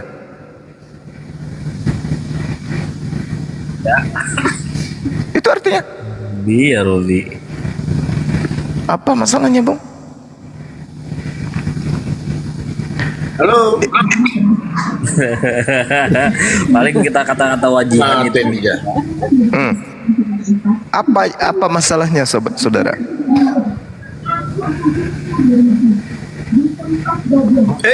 Bang Yodi begini Bang Juma. Artinya kalau dia terkemuka di dunia, apakah sama dengan Nabi Muhammad SAW atau bagaimana itu? Terkemuka di dunia karena di dunia itu dituhankan, terkemuka di akhirat karena di akhirat nanti dihakimi di depan manusia. Dia terkenal. Iya, Nabi Isa dihakimi oleh Allah. Di mana dalilnya itu? Wa isqalallahu ya Isa bin Maryam a anta qulta linnas, wahai Isa, kau kesini berdiri depan manusia, aku ingin bertanya kepadamu, apakah ente yang mengajarkan orang-orang gelap wajah ini untuk menyembah dirimu selain daripada aku? Nabi Isa kemudian berkata, qala subhanaka ma yakunu li an aqula ma laysa li bihaqqa. Maha suci engkau ya Allah, aku ketika di dunia tidak pernah sekalipun mengajarkan mereka untuk menyembah diriku selain daripada dirimu. Aku tidak pernah berkata sesuai apa yang bukan hakku untuk aku katakan. Yang aku katakan adalah ma qultu lahum illa ma amartani bi ani abudullah rabbi wa rabbakum. Aku justru mengajarkan kepada mereka sembahlah Allah Tuhanku dan Tuhanmu. Dan coba lihat, adakah Yesus itu mengatakan berkata sesuai dengan seleranya? Tidak. Adakah Yesus itu mengingkari penyembahan kepada Elohim? Tidak. Yohanes 4 nomor 22. Aku dan kamu menyembah Tuhan yang kita kenal, sementara mereka menyembah Tuhan yang mereka tidak kenal. Yesus menyembah. Kisah para Rasul 4. Yesus adalah hamba yang suci yang kemudian taat penyembahannya kepada Elohim. Jadi pantas begini, saudara Jim. Saya lihat Anda menafsirkan kitab Anda sendiri pun lain ya. Kalau saya lihat tafsir Ibnu Katsir bukan seperti itu. Anda menafsirkannya lain lagi. Jadi begini, kalau Anda menafsirkan kitab Anda pun dengan sembarangan, jadi bagaimana Anda menafsirkan Alkitab? Justru udah pasti lebih melenceng gitu. Jadi apapun yang Anda ucapkan hari ini saya maklum-maklum aja, karena apapun yang Anda katakan, Anda mengatakan Isa terkemuka di dunia, kenapa? Karena dia dituhankan. Dia terkemuka di akhirat, kenapa? Karena dia dihakimi. Logikanya dari mana itu? Lah, Anda mengucapkan sesuatu yang di luar logika. Di luar logika. Dia terkemuka, dia terpandang, dia terkenal di dunia. Kenapa dia terkenal di dunia? Karena satu-satunya nabi yang dituhankan oleh manusia kucluk. Ada nggak nabi yang dituhankan selain Nabi Isa? Tak ada. Ada nggak nabi lain kemudian yang diusahakan dibunuh oleh umatnya lalu Allah angkat ke langit? Tak ada. Cuman dia satu-satunya. Maka dia kemudian terkemuka dalam aspek itu. Nabi Musa juga terkemuka di dunia. Baru ini pernyataan orang Islam yang seperti ini. Ya, ketika kita mengungkapkan mengapa Isa itu terkemuka di dunia, bukan jadi adanya. Jadi maunya Anda itu terkemuka, dia itu kenapa? Terkemuka menurut Anda itu karena dia Tuhan gitu? Ya, Anda yang mengatakannya. Lah, saya sudah menjelaskan kepada Anda. Nabi Musa juga terkemuka, terkenal. Jadi kenapa tidak dituliskan dia terkemuka di dunia dan akhirat? Siapanya? Musa. Nabi Musa dikatakan terkemuka di dunia. Al-Quran juga mengatakan itu kok. Di mana tertulis? Seperti pernyataan pada Nabi Isa sendiri. Nabi Musa alaihissalam di dalam Al-Quran dikatakan beliau terkemuka wajihan. Sama seperti Nabi Isa juga wajihan. Wajihan itu artinya apa? Terhormat, atau terkenal, atau tersohor, atau terkemuka. Itu ada dalam Al-Quran. Bukan cuma Nabi Isa saja. Paham sampai situ? Ya, oke. Jadi, ya silakanlah. Ada dalam pengertian sesat ini, silakan. Oke, terima kasih ya Juma. Terima kasih. Iya, silakan. Ada lagi? Bendera putih berarti? Bukan bendera putih Pak Palopo. Ini orang yang berjalan kesesatannya udah terlalu jauh. Mau balik pun nggak bisa lagi. Jadi susah. Ya ayyuhalladzina amanu la takunu kalladina aza Musa fabarra'ahu Allahu mimma qalu wa kana indallahu wajihan. Sama seperti Yesus, wajihan. Dia seorang yang mempunyai kedudukan terhormat di sisi Allah, wajihan. Wa kana indallahi wajihan. Itu Nabi Musa. Sama seperti Nabi Isa, dia juga dikatakan wajihan, tak ada masalah. Tetapi kemudian kami tidak menjadikan mereka itu adalah sembahan. Hanya penumpang gelap ini yang berasal dari penyembah dewa-dewa menjadikan Nabi Isa itu Tuhan. Kristen Indonesia korban. Korban dari mana? Korban dari agama warisan yang dibawa oleh penjajah. Penjajah mendapatkan dari mana? Dari kerajaan Belanda, menerimanya dari kerajaan Romawi. Tapi sekarang begini, saudara Kebenirin, begini, dari mana konsep Trinitas itu? Tuhan menjelma inkarnasi menjadi manusia. Anda bisa jawab? Dari mana Anda dapatkan? Dari Yesus? Tolong tunjukkan. Mana Yesus mengajarkan itu? Bahwa dia adalah Tuhan berinkarnasi menjadi manusia. Mana ucapan Yesus itu? Saya mau dengar, silakan. Ada banyak sekali. Kalau data ya, yang jangan banyak sekali. Saya cuma satu aja. Yesus mengakui dirinya adalah inkarnasi Tuhan. Sebagaimana pengakuan orang Farisi Paulus laknatullah yang menjual Nabi Isa kepada orang-orang Roma bahwa Yesus adalah inkarnasi Tuhan. Ayo, tunjukkan kepada saya di mana Yesus mengajarkan itu. Untuk membuktikan Kristen itu agama laknat atau Kristen itu adalah agama berkat. Silakan. Kalau Kristen itu tanpa saya katakan pun sudah pasti itu agama berkat ya. Silakan Anda tunjukkan, silakan Anda mengatakan itu. Tapi kita ingin bukti sederhana. Di mana konsep Yesus adalah inkarnasi Tuhan? Yesus ajarkan sendiri atau manusia-manusia laknat yang mengajarkan itu? Silakan. Itu datanya banyak sekali. Saya bacakan satu aja, sepotong aja. Kalau ada, saya berhenti menjadi apologet. Silakan. Tunjuk. Itu di Yohanes 1 itu merupakan inkarnasi dari Tuhan. Yohanes 1 nomor 1 itu, saudara. Yohanes 1 itu perkataan Yesus nanti muncul di nomor 38. Di mana? Di mana lagi? Ayat 14 diterangkan bahwa Tuhan itu telah menjadi manusia. Sekali lagi saya katakan, Yohanes 1 itu, sekali lagi dengarkan. Yohanes 1 itu perkataan Yesus nanti muncul di data nomor 38. Yang saya minta, kalau Kristen ini bukan agama laknat, maka ada ucapan Yesus bahwa dia adalah inkarnasi Elohim. Tunjukkan kepada saya, maka saya akan menyerukan semua apologet Islam untuk tidak lagi berapologet. Saya datangi rumahnya, saya sunat 2 kali kalau mereka masih membahas agama Islam dan Kristen. Kalau ada pengakuan Yesus mengajarkan dirinya adalah inkarnasi Elohim. Silakan.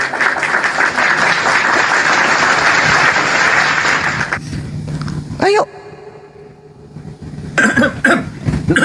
Orang yang pertama kusunat 2 kali Palopo.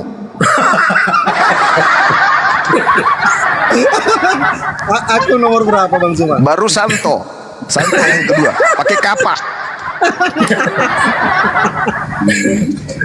Ayo silakan Bung, silang. Ini tantangan. Kalau ada Yesus mengajarkan Trinitas, Yesus mengajarkan dirinya adalah Elohim yang inkarnasi menjadi manusia, saya babat habis semuanya apologet Islam. Saya lawan utama yang paling utama dan paling terdepan untuk menghentikan mereka untuk melakukan berhenti berdiskusi agama. Berhenti. Kenapa? Yesus sendiri yang kita hargai, yang kita hormati sebagai nabi, yang kita sebut dalam Al-Quran Nabi Isa alaihissalam, ternyata dia sendiri yang mengajarkan dia adalah pencipta langit dan bumi yang nusul menjadi manusia. Kalau ada, saya orang pertama yang akan melawan semua para apologet dan kusunnat 2 kali. Tapi kalau tidak ada, maka saya mengatakan agama Kristen itu adalah agama laknat.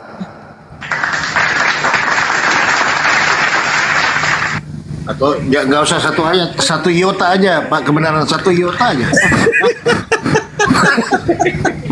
Bung, betapa dahsyatnya, Bung, saya katakan betapa dahsyatnya kebatilan yang dilakukan oleh agama Kristen itu yang dihasilkan dari buah pengajaran Nabi palsu Paulus. Tengoklah itu. Bang Suma hanya bertanya hal yang sangat prinsip, yang fundamental, intisari, jantungnya Kristen, mimbarnya Kristen. Minta pengakuan Yesus bahwa dia adalah inkarnasi Elohim. Kristen tak berdaya, tak bisa melakukan apa-apa. Mereka hanya menggap-menggap. Jadi apa yang kalian jual selama ini? Sadarlah kalian. Wajar ketika kemudian Yesus mengatakan si pembinasa keji. Wajarlah ketika Yesus mengatakan enyahlah daripadaku, aku tidak mengenal kalian. Kalian semua adalah pembuat kejahatan. Pantaslah Kristen itu sedunia disebut pembuat kejahatan oleh Yesus. Ternyata hal yang sangat fundamental, yang sangat pondasi awal, Kristen tak mampu mempertanggungjawabkan dalil pembenaran akan konsep keimanan Kristen. Bayangkan itu. Ini bukan depan gereja, Bung. Ini di depan umat Islam. Dan saya yang mewakili umat Islam se-Indonesia bertanya kepada Kristen se-Indonesia, tunjukkan dalilnya. Yesus mengaku sebagai teofani dari Elohim. Yesus mengaku sebagai inkarnasi dari Elohim. Yesus mengaku sebagai titisan yang adalah dewa Theos menjelma menjadi manusia selayaknya pemahaman pagan Romawi. Mana tunjukkan dalil itu? Ingat, Yesus adalah sang sumber. Sang sumber apa? Sang sumber firman yang datang kepadanya. Dia mengatakan dalam Yohanes 17:8, segala firman yang engkau berikan kepadaku telah aku sampaikan kepada mereka. Al-Quran juga mengatakan, wa iskala Isa inni abdullah ataniyal kitaba, ataniyal kitaba, ataniyal kitaba. Yesus Nabi Isa alaihissalam mengaku, kepadaku diberikan ketetapan, kepadaku diberikan kitab, kepadaku diberikan hukum-hukum, kepadaku diberikan perintah, kepadaku diberikan firman. Aku ini adalah hamba Allah yang dibekali firman Allah, dan kepadaku diberikan tanda kenabian. Tunjukkan mana pengakuan Yesusnya, mana pengakuan Yesusnya. Yang kedua, kalau seperti kata-kata yang Anda minta tidak ada, tetapi banyak sekali ayat Yesus berkata bahwa dia adalah sumber kehidupan kekal. Jadi kalau Anda tunjukkan siapa Yesus yang mengaku bahwa dia adalah sumber kehidupan kekal selain Allah itu sendiri. Tunggu, sabar. Saudara, kalau ternyata tidak ada pengakuan itu, lalu dari mana Sang Paulus laknatullah mengatakan bahwa jasadnya itu adalah ilahi? Dari mana kemudian Paulus mendapatkan konsep sang ilahi itu turun ke bumi mengosongkan dirinya menjadi Yesus? Itu dari mana ilmunya? Dan itu yang Anda jadikan acuan. Jadi Anda jangan mewek sekarang. Itu tidak ada, Bang Suma. Ada.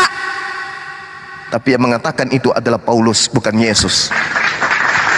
Dan yang Anda praktekkan sekarang bukan ajaran Yesus, tapi ajaran Paulus. Ayo, sadarlah.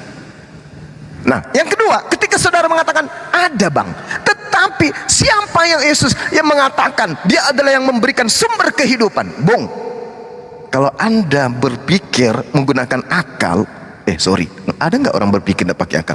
Kalau Anda menggunakan akal, maksud saya, maka Anda akan paham lontaran kata teruntai menjadi kalimat yang keluar dari mulut Yesus itu adalah firman Tuhan. Dia tidak berkata-kata dari dirinya sendiri. Apa yang dikatakan adalah apa yang dititahkan, apa yang diinstruksikan, apa yang diperintahkan. Jadi kalau Yesus mengatakan akulah Tuhan pencipta langit dan bumi, Yesus bukan berarti dia Tuhan. Kok bisa gitu, Bang Suma? Sebab dia adalah perantara, dia adalah nabi, dia adalah rasul Tuhan, dia adalah wakil Tuhan, dia adalah duta Tuhan. Dia bukan manusia biasa. Dia Nabiullah, dia Rasulullah, dia hamba yang saleh, dia hamba yang taat, dia hamba yang kudus. Sehingga apa yang diucapkan sesuai dengan apa yang diperintahkan. Bahlulnya ente, bahlulnya orang Kristen karena melupakan itu. Yang ada dalam otak mereka, Yesus Tuhan, dagingnya Tuhan, Yesusku baik, Yesusku ganteng, Yesusku cantik, tralalalala. Itu yang ada dalam konsep iman Kristen. Kenapa? Karena itu tadi Allah mematikan akal mereka.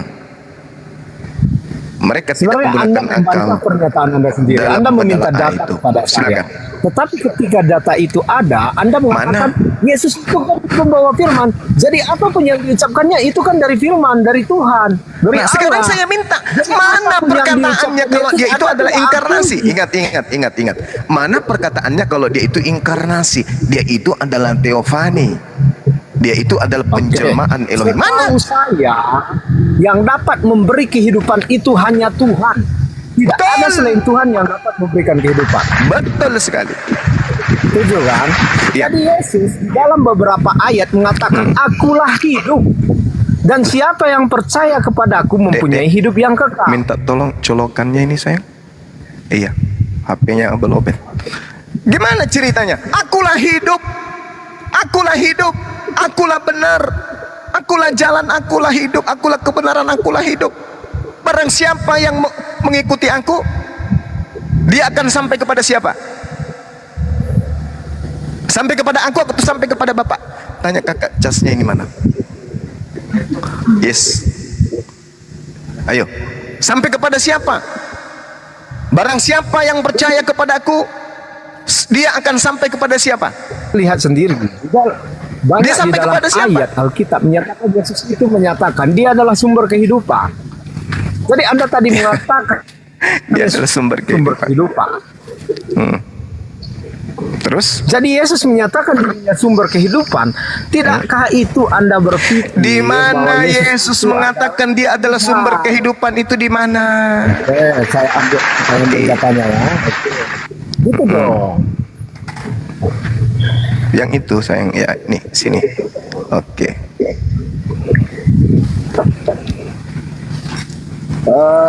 Tujuh nomor 3 abang. Ayo. Ini dicolok di mana sih, Sat? Hidung atau di pantat ini? Coba. Om, aku serius nanya. Ini dicolok di mana? Mana?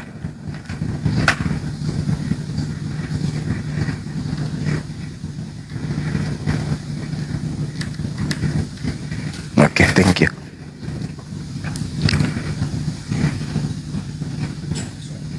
Udah. Kasih ya. Sumber kehidupan itu Pak kebenaran. Aqua. Ayo, di mana? Aqua kalau ditaruh ikan ke dalam mati juga bang, bukan sumber kehidupan itu. Abang salah. Coba nanti abang ambil ikan taruh ke dalam aqua mati tuh. Coba.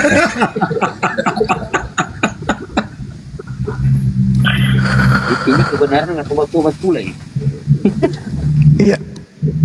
Jadi di dalam Yohanes 14 ayat 6 itu jelas sekali kan, kata Yesus kepadanya, akulah jalan kebenaran dan hidup. Sudah kuduga. Kenapa Anda tertawa? Katanya sumber kehidupan tadi. Mana? Kan jelas di. Apa?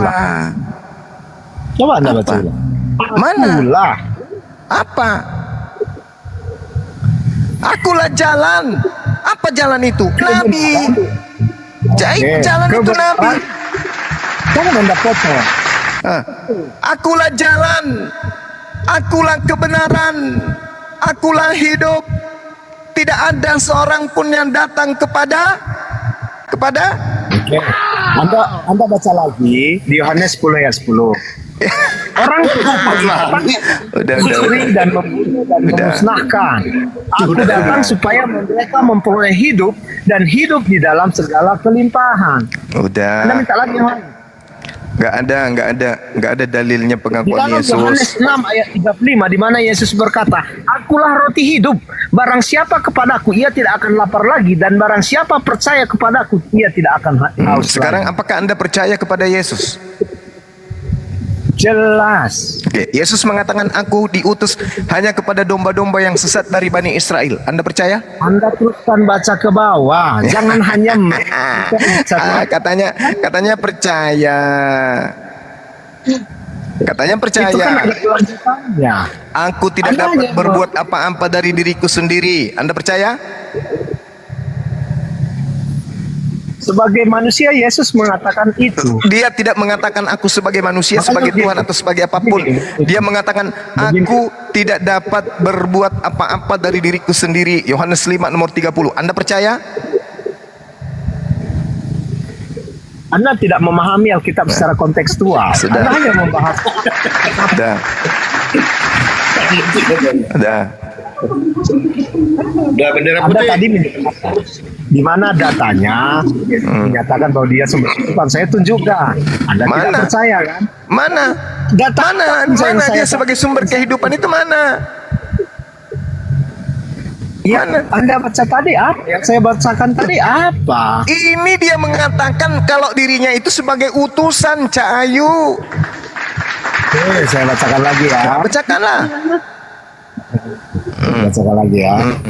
Oke. Di dalam Yohanes 10 ayat 10, orang pencuri datang hanya untuk mencuri dan membunuh dan memusnahkan. Aku Terus? datang supaya mereka memperoleh hidup Ya. dan hidup Caranya? dalam segala kelimpahan. Caranya mendapat hidup Caranya, orang-orang biasanya. ketika Yesus Caranya juga datang. ditunjukkan Dengar. Di Ketika Yohanes, dengar ini. Yohanes 6 ayat 35, Yesus berkata, "Akulah roti hidup. Barang siapa datang kepadaku, ia tidak akan lapar lagi. Dan barang siapa percaya kepadaku, ia tidak akan haus lagi." Anda mengerti percaya kan? percaya sebagai Juru selamat, Mesias, Juru selamat. Nah, itu betul. Nah, Anda betul kan? pintar Dan berarti. di Yesaya disebutkan tidak ada juru selamat selain Tuhan itu sendiri. Nah, betul. Yesus itu perantara atau juru selamat? Juru selamat. Ya, juru selamat di situ dia sebagai perantara atau dia sendiri yang adalah juru selamat itu? Dialah juru selamat itu. Oh, nggak bisa. Ketika dikatakan di dalam kitab Yesaya, bukan duta, bukan utusan, di situ Tuhan sendiri. Maksudnya Tuhan sendiri dalam Yesaya 63 nomor 9 itu, dia mengatakan bahwa segala sesuatu yang terjadi di tengah-tengah umat yang kepadanya diutus nabi itu melakukan mukjizat, itu bukan dari dirinya sendiri. Yesaya 63 nomor 9 yang Anda maksud, dalam segala kesesakan mereka bukan seorang duta, bukan seorang utusan, melainkan Tuhan sendirilah yang menyelamatkan mereka. Sekarang pertanyaan saya, Yesus itu mengaku Tuhan atau mengaku utusan? Yesus itu mengaku juru selamat. Bisa saya tunjukkan ayat. Sekarang kulang pertanyaannya, Yesus itu mengaku sebagai Tuhan atau mengaku sebagai utusan Tuhan? Saya ulang lagi. Dia mengaku Saya ulang lagi. Yesus itu mengaku Tuhan atau mengaku utusan? Utusan. Sedangkan Tuhan mengatakan dalam segala kesesakan bukan seorang utusan, melainkan dia sendirilah yang menyelamatkan mereka. Berarti bukan Yesus, karena Yesus hanya utusan. Mari kita buktikan di dalam Kisah Para Rasul 22 nomor 2. Coba Anda baca Kisah Para Rasul 2 nomor 22. Ngapain ke Kisah Para Rasul? Anda kan nggak Untuk membuktikan bahwa Yesus itu, untuk membuktikan bahwa Yesus itu hanya utusan. Hai orang-orang Israel, dengarlah perkataan ini. Yang aku maksudkan adalah Yesus dari Nazaret, manusia yang telah ditentukan oleh Allah dan yang dinyatakan kepadamu dengan kekuatan dan mukjizat dan tanda yang dilakukan oleh Allah dengan perantaraan Yesus. Tuh. Anda paham tidak itu dalilnya? Bukan Yesus. Anda tidak. Bukan Yesus. Yesus itu hanya perantara. Hanya seorang wartawan. Setuju enggak? Bukan Yesus, tetapi Yesus itu hanya perantara. Sebaiknya kita baca di Yohanes saja. Yohanes 4 ayat 42 dituliskan di sini. Kami sekarang percaya bukan karena perkataanmu, sebab kami sendiri telah mendengar dia dan tahu bahwa dia adalah sesungguhnya juru selamat dunia. Dia adalah sesungguhnya juru selamat. Ini jelas cuma kalau Anda membaca Alkitab Yesus, mau Anda jongkar balikkan mau seperti apapun, Yesus itu tetap juru selamat. Ya memang dia juru selamat. Memang dia juru selamat, tetapi dia juru selamat untuk Bani Israel. Tapi dia Tidak, ini untuk dunia loh. dia juru selamat untuk Bani Israel. Kisah Para Rasul 13 nomor 23. Dari keturunannya lah sesuai dengan yang telah dijanjikan Elohim. Elohim telah membangkitkan juru selamat bagi orang Israel, yaitu Yesus. Anda ditampar oleh Bible Anda sendiri, kan malu. Oke? Paham? Aku diutus hanya kepada domba yang sesat dari umat Israel. Begini, Apalagi dari Abraham sendiri, Tuhan sendiri telah menjanjikan bahwa dari Abraham bahwa semua bangsa akan terberkati. Hanya di dalam diri Yesus lah itu tergenapi. oh, salah ente. Seluruh bangsa terberkati itu karena masuk Islam, bukan masuk Kristen. Di mana semua tertulis seperti itu? Di dalam Kejadian 12 nomor 3. Silakan. Baca, Anda baca. Kejadian berapa? 12 nomor 3. 12 nomor 3. Yes. 12 nomor 3. Yes. Aku akan memberkati orang-orang yang memberkati engkau dan mengutuk orang-orang yang mengutuk engkau, dan olehmu semua kaum di muka bumi akan mendapat berkat. Oke, pertanyaan saya. Ketika Tuhan mengatakan aku akan memberkati siapapun yang memberkati engkau dan mengutuk siapa yang mengutuk engkau, tolong tunjukkan apakah Kristen memberkati Abraham? Memberkati pasti. Apa buktinya? Buktinya kami mengimani bahwa Abraham adalah bapak orang Saya tidak orang-orang tanya beriman. itu. Saya tidak tanya itu. Hei, jangan, saya sudah jawab Anda. Saya tidak tanya itu. Yang saya tanya, buktikan dalam rutinitas ritual keagamaan Anda memberkati Abraham. Silakan. Apa? Gimana? Iya, gimana? Ujung-ujungnya di mana? Makanya kalau gurumu ini bicara, Anda diam Sudah dulu. pastilah, Nanti sudah pastilah kami mengimani Abraham. Bukan mengenai iman. Itu lagi. Yang ditanya di situ tentang berkat. Aku Tuhan akan memberkati siapapun yang memberkati engkau Abraham. Sekarang buktikan dalam proses ritual keagamaan Kristen pemberkatan terhadap Abraham. Silakan. Ya, semuanya itu pemberkatan terhadap Abraham. Kami itu percaya kepada Abraham. Nah, sekarang mana bukti? Mana bukti Anda? Apa yang ditanya? Mana bukti Anda bahwa Anda itu melaksanakan ritual dari Abraham? Oke, baik. Bukan ritual dari Abraham, kuceluk. Tuhan mengatakan, aku akan memberkati siapapun yang memberkati engkau Abraham. Saya Buktinya tanya, apa? mana pembuktian proses? Buktinya. Sabar dulu. Nanti tidak ditanya. bicara proses di situ, Suma. Tidak ada proses di situ. Jangan Anda ke proses-proses segala macam. Ini bicara berkat dan kutuk ini, bro. Iya, ketika saya tanya kepada saudara Kristen, mana bukti prosesi, bukan proses, kuceluk. Yang saya tanya, prosesi pemberkatan orang Kristen kepada Abraham. Buktikan, ada? Lo pemberkatan bagaimana pemberkatan? Memangnya ini pengantin? Bagaimana Anda ini bicara? Saya ulang dalilnya. Kamu Anda sendiri yang membaca dalilnya. Aku akan memberkati. Dalilnya itu berkata bahwa ini memberkati keturunanmu. Siapa yang memberkati, dia diberkati. Siapa yang mengutuk, dia akan dikutuk. Oke, lanjut. Manusia penyesat. Inilah kalau pembinasa keji itu begitu. Ini Al-Quran mengatakan itu. Wa makaru wa makarullah. Kamu itu hanya bikin makar. Sudah majikanmu bikin makar, kau juga ikut makar. Dalilnya sangat jelas di situ. Aku akan memberkati siapapun yang memberkati engkau Abraham, dan akan mengutuk siapapun yang mengutuk engkau Abraham. Pertanyaan saya kepada orang Kristen laknatullah alaih, tunjukkan prosesi pemberkatan Kristen. Kalau agama Kristen itu agama diberkati, tunjukkan mana prosesi pemberkatan orang-orang Kristen kepada Abraham. Tunjukkan kepada saya. Silakan.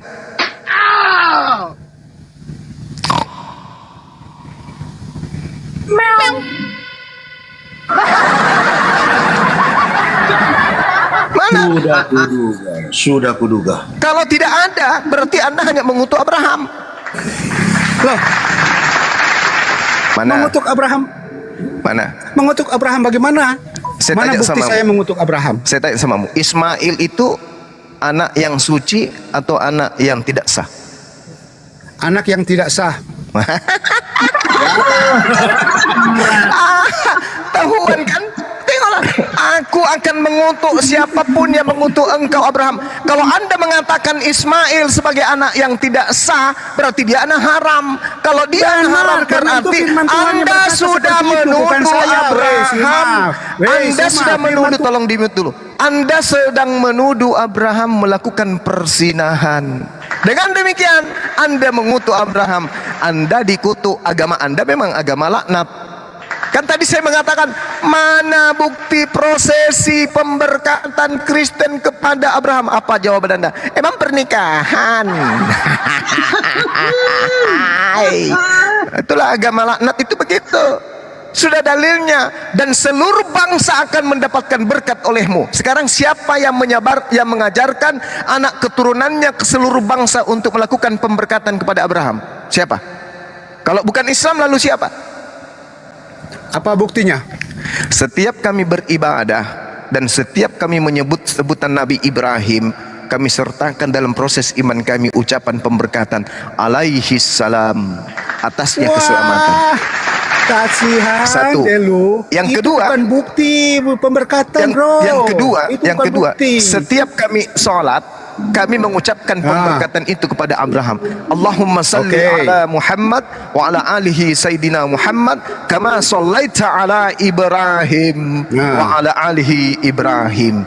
Itu bukti pemberkatan yang tidak bisa Anda bantah, yang dilakukan setiap umat Islam, dan umat Islam mengajarkan keturunannya kepada seluruh dunia sehingga seluruh bangsa-bangsa mendapatkan pemberkatan dari Allah. Kenapa? Karena mereka memberkati Abraham. Kata Tuhan dalam Kejadian 12 nomor 3, aku akan memberkati siapapun yang memberkati engkau Abraham. Kemana Islam menyebar? Kemana di dunia ini, di penjuru bumi ini Islam menapak kaki? Maka disitulah Nabi Abraham diberkati. Tapi Kristen, di mana Kristen menampakkan kakinya, maka di situ Abraham akan dikutuk oleh Kristen. Bukti tadi, Nabi Ismail anak daripada Nabi Abraham alaihissalam ini anak sah atau anak tidak sah? Anda mengutuknya dengan mengatakan anak yang tidak sah. Dengan demikian Anda menuduh Itu bukan Abraham saya mengutuk, itu bro. tidak apa? Anda telah mengutuknya, Anda menghinakan, Anda mengatakan anaknya sebagai anak yang tidak sah. Dengan kata lain, Anda sudah mengatakan bahwa Abraham itu adalah pesina. Ayo. Anda yang katakan pesina, bro, loh, bukan saya ya. Anda kenapa Anda mengatakan bahwa Ismail bukan Anda anak yang sah? itu. Kenapa Anda mengatakan bahwa Nabi Ismail alaihissalam bukan anak sah dari Nabi Ibrahim alaihissalam? Kenapa? Ya karena Ismail itu adalah anak dari seorang budak, bukan seorang istri yang sah, bro. Berarti Anda sedang mengutuk Abraham dengan mengatakan Abraham budak. Itu bukan namanya mengutuk, bro. Apa buktinya kalau Anda tidak mengutuk dengan mengatakan anak kandung Abraham alaihi salam apakah Abraham sebagai itu nabi? anak budak, anak yang tidak sah?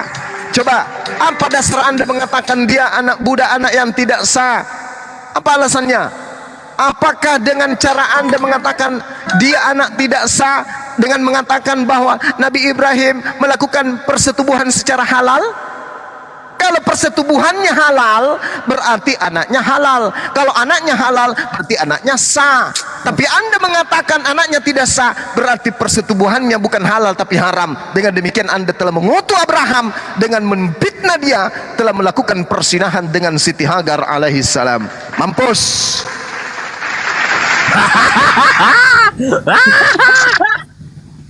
Masih mau ku datang besok?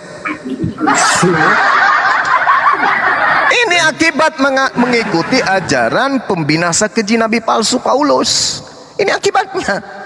Ini dari buahnya kita bisa lihat siapa yang melakukan pemberkatan. Kau tengok ya, besok saya menikah, lalu istri saya mengandung, anak saya begitu besar tak ajarin apa. Wahai anakku, ucapkan Bro, Abraham pemberkatan Nabi tidak? Wahai anakku. Abraham nabi tidak? Wahai anakku. Abraham nabi tidak? Diam dulu wahai laknat. Wahai anakku.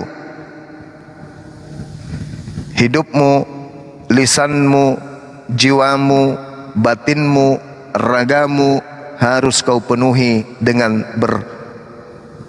lakukan pemberkatan kepada Nabi Abraham alaihissalam. Anakku punya keturunan, cucuku punya keturunan, begitu seterusnya sampai ke penjuru bumi. Mereka semuanya melakukan pemberkatan kepada Abraham. Kristen, begitu anaknya lahir, anakku Ismail itu anak haram, anak budak, anak yang tidak sah. Bro, Itulah Kristen laknatullah alaih. Makanya kalian itu diusir oleh Yesus. Bro, jangan Makanya di-mute kalian ya, itu diterangkan aku ya. dalam Al-Quran menjadi penghuni neraka. Innal ladzina kafaru min ahlil kitabi wal musyrikina fi nari jahannam khalidina fiha abada ulaika hum syarrul bariyah. Makanya Al-Quran mengatakan, Allah Subhanahu wa taala mengatakan orang Kristen itu adalah seburuk-buruknya makhluk yang pernah tercipta di atas muka bumi. Oke, jangan di-mute aku ya. Bro, Abraham Silakan. itu nabi tidak? Nabi, Apakah Abraham nabi sama seperti Muhammad? ya betul sekali. Beliau adalah Nabi sama seperti baginda Rasulullah seperti Muhammad Muhammad. SAW. Yes. Oke. Bisakah Anda mengatakan 2 kalimat syahadat dengan nama Abraham? La ilaha illallah. Asyhadu an la ilaha illallah wa asyhadu anna Ibrahim Rasulullah. Pintar. Baru kali ini saya mendengar 2 syahadat seperti itu. Ya apa lagi? Halo, Asyhadu an la Ustaz Indonesia, ilaha perhatikan apa yang dia illallah ajarkan wa di sini. asyhadu anna Apa Musa yang diajarkan di sini? Rasulullah. Apa yang diajarkan di sini? Ustaz Indonesia, perhatikan apa yang Suma ajarkan di sini. Apa yang Suma ajarkan? Coba dengar. Iya benar. Rasulullah. Nabi kok. Asyhadu an la ilaha illallah wa asyhadu anna Isa Rasulullah. Asyhadu an la ilaha illallah wa asyhadu anna Ibrahim Rasulullah. Oke, Suma. Kenapa? Suma. Apakah saya boleh masuk Islam dengan disyahadatkan dua kalimat syahadat dengan nama Abraham? Kalau masuk Islam di bawah panji agama baginda Rasulullah Muhammad sallallahu alaihi wasallam, Enggak, saya tanya boleh atau tidak? enggak bisa. Kau Kalau mengutuk masuk- Abraham. Kau mengutuk Abraham. Kau bilang tadi sama dengan Muhammad. Sekarang kau bilang tidak bisa. Kau mengutuk Abraham. Sudah ya? Aman kan? Cara Paulusmu itu enggak berlaku. Enggak. Kau mengutuk Cara Abraham. licik yang Kau ditanamkan di mengutuk dalam Abraham. jiwamu oleh iblis itu enggak berlaku. Ketika kemudian baginda Rasulullah Muhammad sallallahu alaihi wasallam diutus ke atas muka bumi litubayyina linnas, maka pokok utama syahadatain itu adalah Rasulullah Muhammad sallallahu alaihi wasallam. Pondasinya kemudian uraiannya dibingkai dengan dinding, tiang, atap, lantai semua, di antaranya kesana kemari. beriman kepada para kejam-kejam ya. nabi. Begitu kita masuk Islam, maka kita ditanamkan akidah beriman kepada para nabi. Untuk masuk Islam, maka pertama yang harus ditegakkan adalah syahadatain. Allah satu-satunya Habis. Tuhan.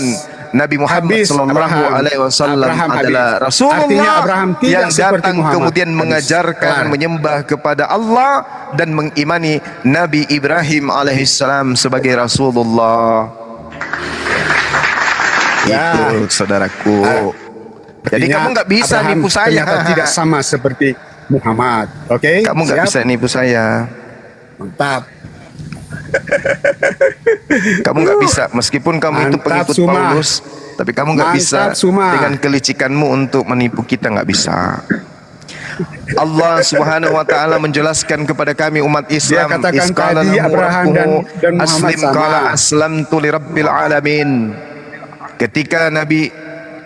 Ketika Allah kemudian berfirman kepada Nabi Ibrahim, aslim, berserah dirilah kamu. Qala aslamtu, saya kemudian berserah diri li rabbil alamin, kepada Tuhan seluruh alam. Wa wasabiha Ibrahim bani wa Yaqub ya baniya innallaha astafa lakumuddin fala tamutunna illa wa antum muslimun. Nabi Ibrahim mewasiatkan kepada keturunannya, demikian juga Nabi Yakub mewasiatkan keturunannya, jangan mati kecuali dalam keadaan Islam. Jangan mati kecuali dalam keadaan Muslim. Tadi di awal, sejam yang lalu saya bertanya, mana bukti kalau agama Kristen itu agama berkat? Adakah kemudian Yesus dengan lisannya sendiri mengaku dia adalah penjelmaan atau inkarnasi dari Tuhan pencipta langit dan bumi menjadi manusia? Ternyata tak ada.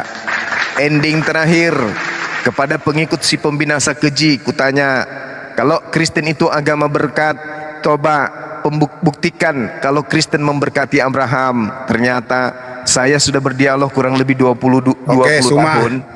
Oke, saya Tidak turun dulu pernah sama ya. Kemudian saya tidak pernah Saya hanya kemudian berharap di sini bahwa saya tidak lihat- pernah bertemu dengan orang Kristen penyembah manusia ini memberkati Nabi Abraham berdasarkan dengan ajaran Abraham di dalam Kejadian 12 nomor 3 di dalam Al-Qur'anul Karim, surah Al-Baqarah ayat 130, wa man yarghabu an millata Ibrahim illa man safiha nafsa. Hanya orang bodoh yang memperbodoh dirinya, hanya orang zalim, hanya orang yang dilaknat yang membenci kepada baginda Nabi Ibrahim alaihissalam, dan itu adalah Kristen. Masya Allah, Masya Allah. Assalamualaikum warahmatullahi wabarakatuh, host. Dengku Waalaikumsalam warahmatullahi Santo, wabarakatuh. Masya Allah, baru muncul Ahib Moto. Ya, saya masuk ke sini karena beliau ada. Oh, Santo, iya. Santo alaihissalam. Santo alaihissalam. Santo. Pan Sidik, Masya Allah. Lanjut. Di mana hotel ini? Ya. Asara dulu. Asara yolo, asara. Asara dulu. Iya, asara yolo, cocok. Ya. Mari kita lihat. Silakan dilanjut. Dinaikkan silakan, semua Bang pengikut pembinasa keji, silakan dinaikkan. Mumpung ada Santo di sini, silakan. Maju, Firman menjadi daging. Maju.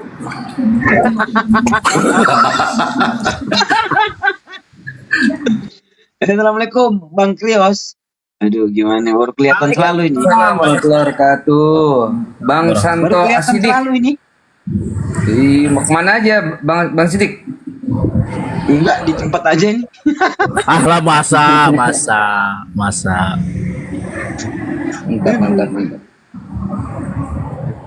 Oke, Bang Moto, oi.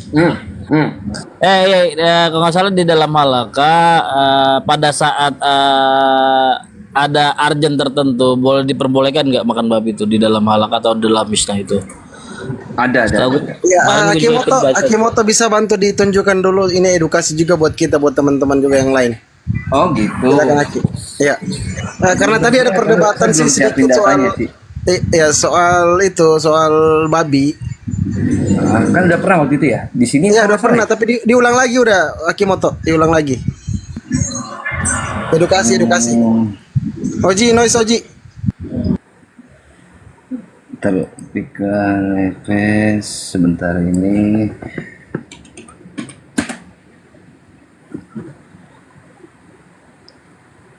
Jadi sebentar.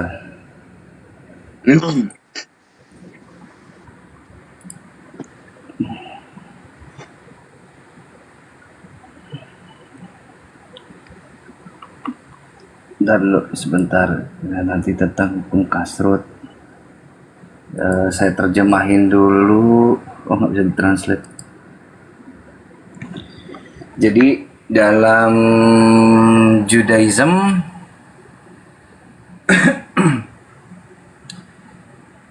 Nih nanti ada yang namanya sebentar. Kok kasih musik. Saya. Nanti ini bisa lihat di My Jewish Learning.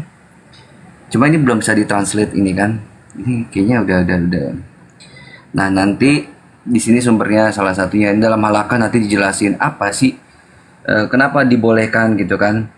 Saving a life atau menyelamatkan nyawa gitu kan. Dalam Ibrani disebut apa? Pikuah nefes. Nefes itu nyawa ya. Pikuah itu lebih ke arah menyelamatkan sih sebenarnya, atau jangan sampai binasa. Jadi most of Jewish law can and should be set aside in order to avoid endangering a person's health or safety. Jadi ini adalah bagian ini bentar pusing di mana ini? Oke. Jadi ini adalah hukum yang bisa dan harus dilakukan set aside in order dalam rangka untuk menghindarkan bahaya dari kesehatan atau keselamatan seseorang. Nah, ini boleh nggak sih kalau kita itu makan babi ya? Nanti dibahas di Miyodea. Nih, Miyodea itu dari kata yada. Ini mi untuk diketahui. Yodea itu kata yada itu diketahui. Jadi, if a Jew was in a dire situation and had to eat the flesh of a pig, would they be required to kill the pig through shechita? Jadi, misalnya ada seorang Yahudi yang dalam situasi genting dan mau nggak mau dia harus makan dari daging babi, gitu kan? Bolehkah mereka membunuh babi menurut hukum halakah atau hukum syariahnya mereka? Nih jawabannya, a Jew is stranded in a situation where they have no food. Kalau seorang Yahudi itu dihadapkan pada situasi di mana mereka itu nggak punya makanan sama sekali. There happens to be a living pig in the area, and the Jews come to the conclusion they'll have to kill and eat the pig to survive. Jadi jika ini terjadi, terus ada babi yang hidup di sekitar area tersebut, dan seorang Yahudi menemukan solusi, mereka harus membunuh dan memakan, disolusikan berarti disolusikan bahwa mereka harus membunuh dan memakan babi agar selamat. Itu. Jadi solusinya seperti itu. Nah, sama juga nih Bang Moto, gue nemu di Sefer ya. Menurut Rabbi Jason Rubenstein ya dari Sifat Hadar ya. Ini benar pada saat ini diperbolehkan untuk makan babi. Boleh, karena misalkan gini. tidak ada makanan. Karena mereka tuh harus tetap hidup supaya bisa beribadah kepada Hashem. Itu tujuannya. Mereka nggak boleh membunuh diri. Kalau nggak ada makanan lain ya sudah makan. Oke, untuk konten-konten tuh ya ada jelas ya. Di dalam Yahudi pun di dalam halak diperbolehkan juga misalkan ada uzur tertentu. Nah misalkan kayak di Fadi tuh, misalkan di hutan tuh gak ada makanan, boleh makan babi hutan. Boleh tahu aja di kota, salah dia.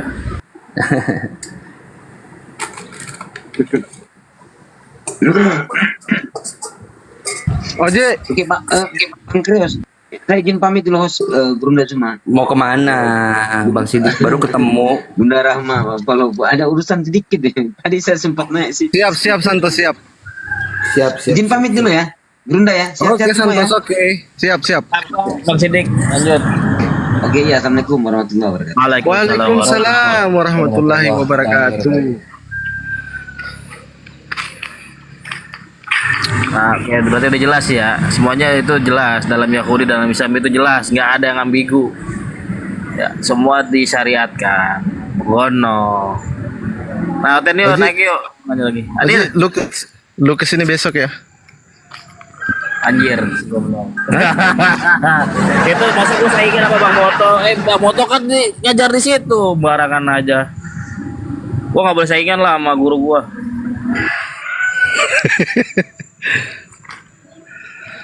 Ini misalkan gua ambil di jobnya Bang Moto kan gak enak, dia gak ada kerjaan lagi, kasihan deh. Apa sih itu? Tempat apa itu, Bang? Bismillah. Tempat lu Gereja. Tempat lu ngajar itu Bang Moto. Tempat itu ya orang kumpulan orang-orang yang menyembah Tuhan yang mempunyai tulang belakang ya.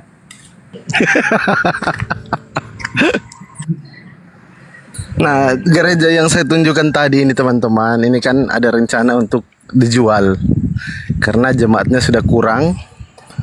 Makanya ada rencana funder yang dari Malaysia ini mau beli buat dialihfungsikan menjadi masjid.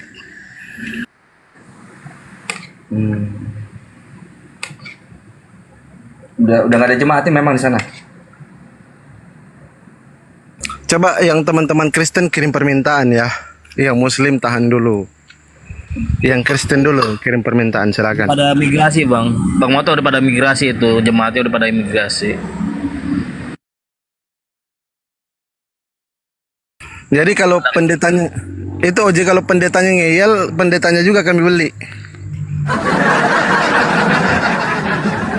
Ya, biar Bang Moto aja ngajar situ tuh, biar pada insaf itu. Bang Moto ngajar itu, ayo lo, ya kan. Bang Moto suruh ngajar itu. Jangan saya maunya Ustaz Tata. Seumur hidup bertanya sudah. Disuruh tanya seumur hidup ya kan. Coba yang Kristen ya, kirim permintaan yang Kristen. Yang Muslim tahan dulu. Silakan Bang Mes, apa yang mau disampaikan, silakan Bang. Assalamualaikum. Wassalamualaikum warahmatullahi wabarakatuh. Waalaikumsalam. Maaf Bang Fandi, cuman mau bilang aja, saya dulu pernah dimualafin sama Bang Juma. Siap. Alhamdulillah akhirnya istri ikut juga. Mar Moto, siapa tuh?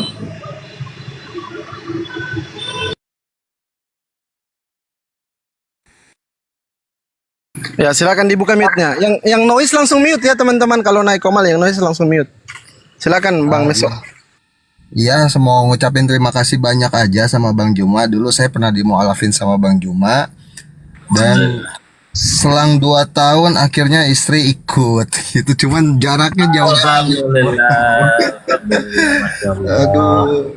Jadi kepaksa waktu itu saya nggak bisa pisah dulu. Bukan nggak bisa, maksudnya saya nggak bisa pisah. Akhirnya kepaksa saya pisah rumah dulu sama istri. Gitu. Nah, tapi setelah ya pelan-pelan kasih tahu saya suruh dengerin live-nya Bang Juma juga, dari Bang Kores juga, terus Uni Rifa. Ya akhirnya pelan-pelan nerima sih Bang. Alhamdulillah sekarang udah semua akhirnya Muslim. Itu. Alhamdulillah. Alhamdulillah. Cuma beberapa kali emang pengen ngobrol sama Bang Juma. Waktu itu sempat yang ada acara di mana, di Bekasi tuh, tempat ngopinya itu Bang siapa waktu itu lupa saya. Bang Andre. Ya, tempat Bang Andre. Waktu itu ketemu juga sama Bang Kores di sana. Saya kira Bang Juma ada, ternyata nggak bisa datang beliau. Gitu. Nah, waktu itu posisinya istri belum mualaf gitu, cuma dia mau saya ajak nggak mau waktu itu. Gitu. Jadi waktu itu selama belum mualaf ya paling saya cuma setiap bulan aja ngasih nafkah, tapi tetap pisah rumah tuh selama 2 tahun.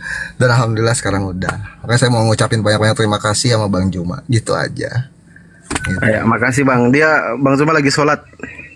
Oh iya kebetulan udah asar ya.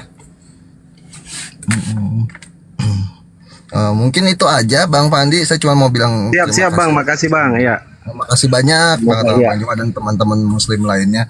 Dan makasih banyak juga buat untuk dakwah ya di TikTok gitu loh. Sekarang kalau ngelihat Oten diskusi jadi ingat waktu masih bodoh dulu lah gitu.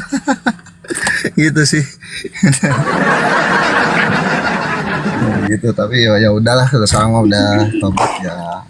Mudah-mudahan ya Allah dikasih kesehatan semua, mudah-mudahan. Amin, amin. Ya Allah, semua waktunya, semua tenaganya yang dakwah di sini Amin. sama Allah dengan yang lebih baik. Amin, amin. Semoga istiqomah ya Bang Mezo ya. Semoga istiqomah. Insya Allah Bang, Insya Allah. Sekarang kayaknya sih makin istiqomah karena istri udah masuk, jadi makin Mantap.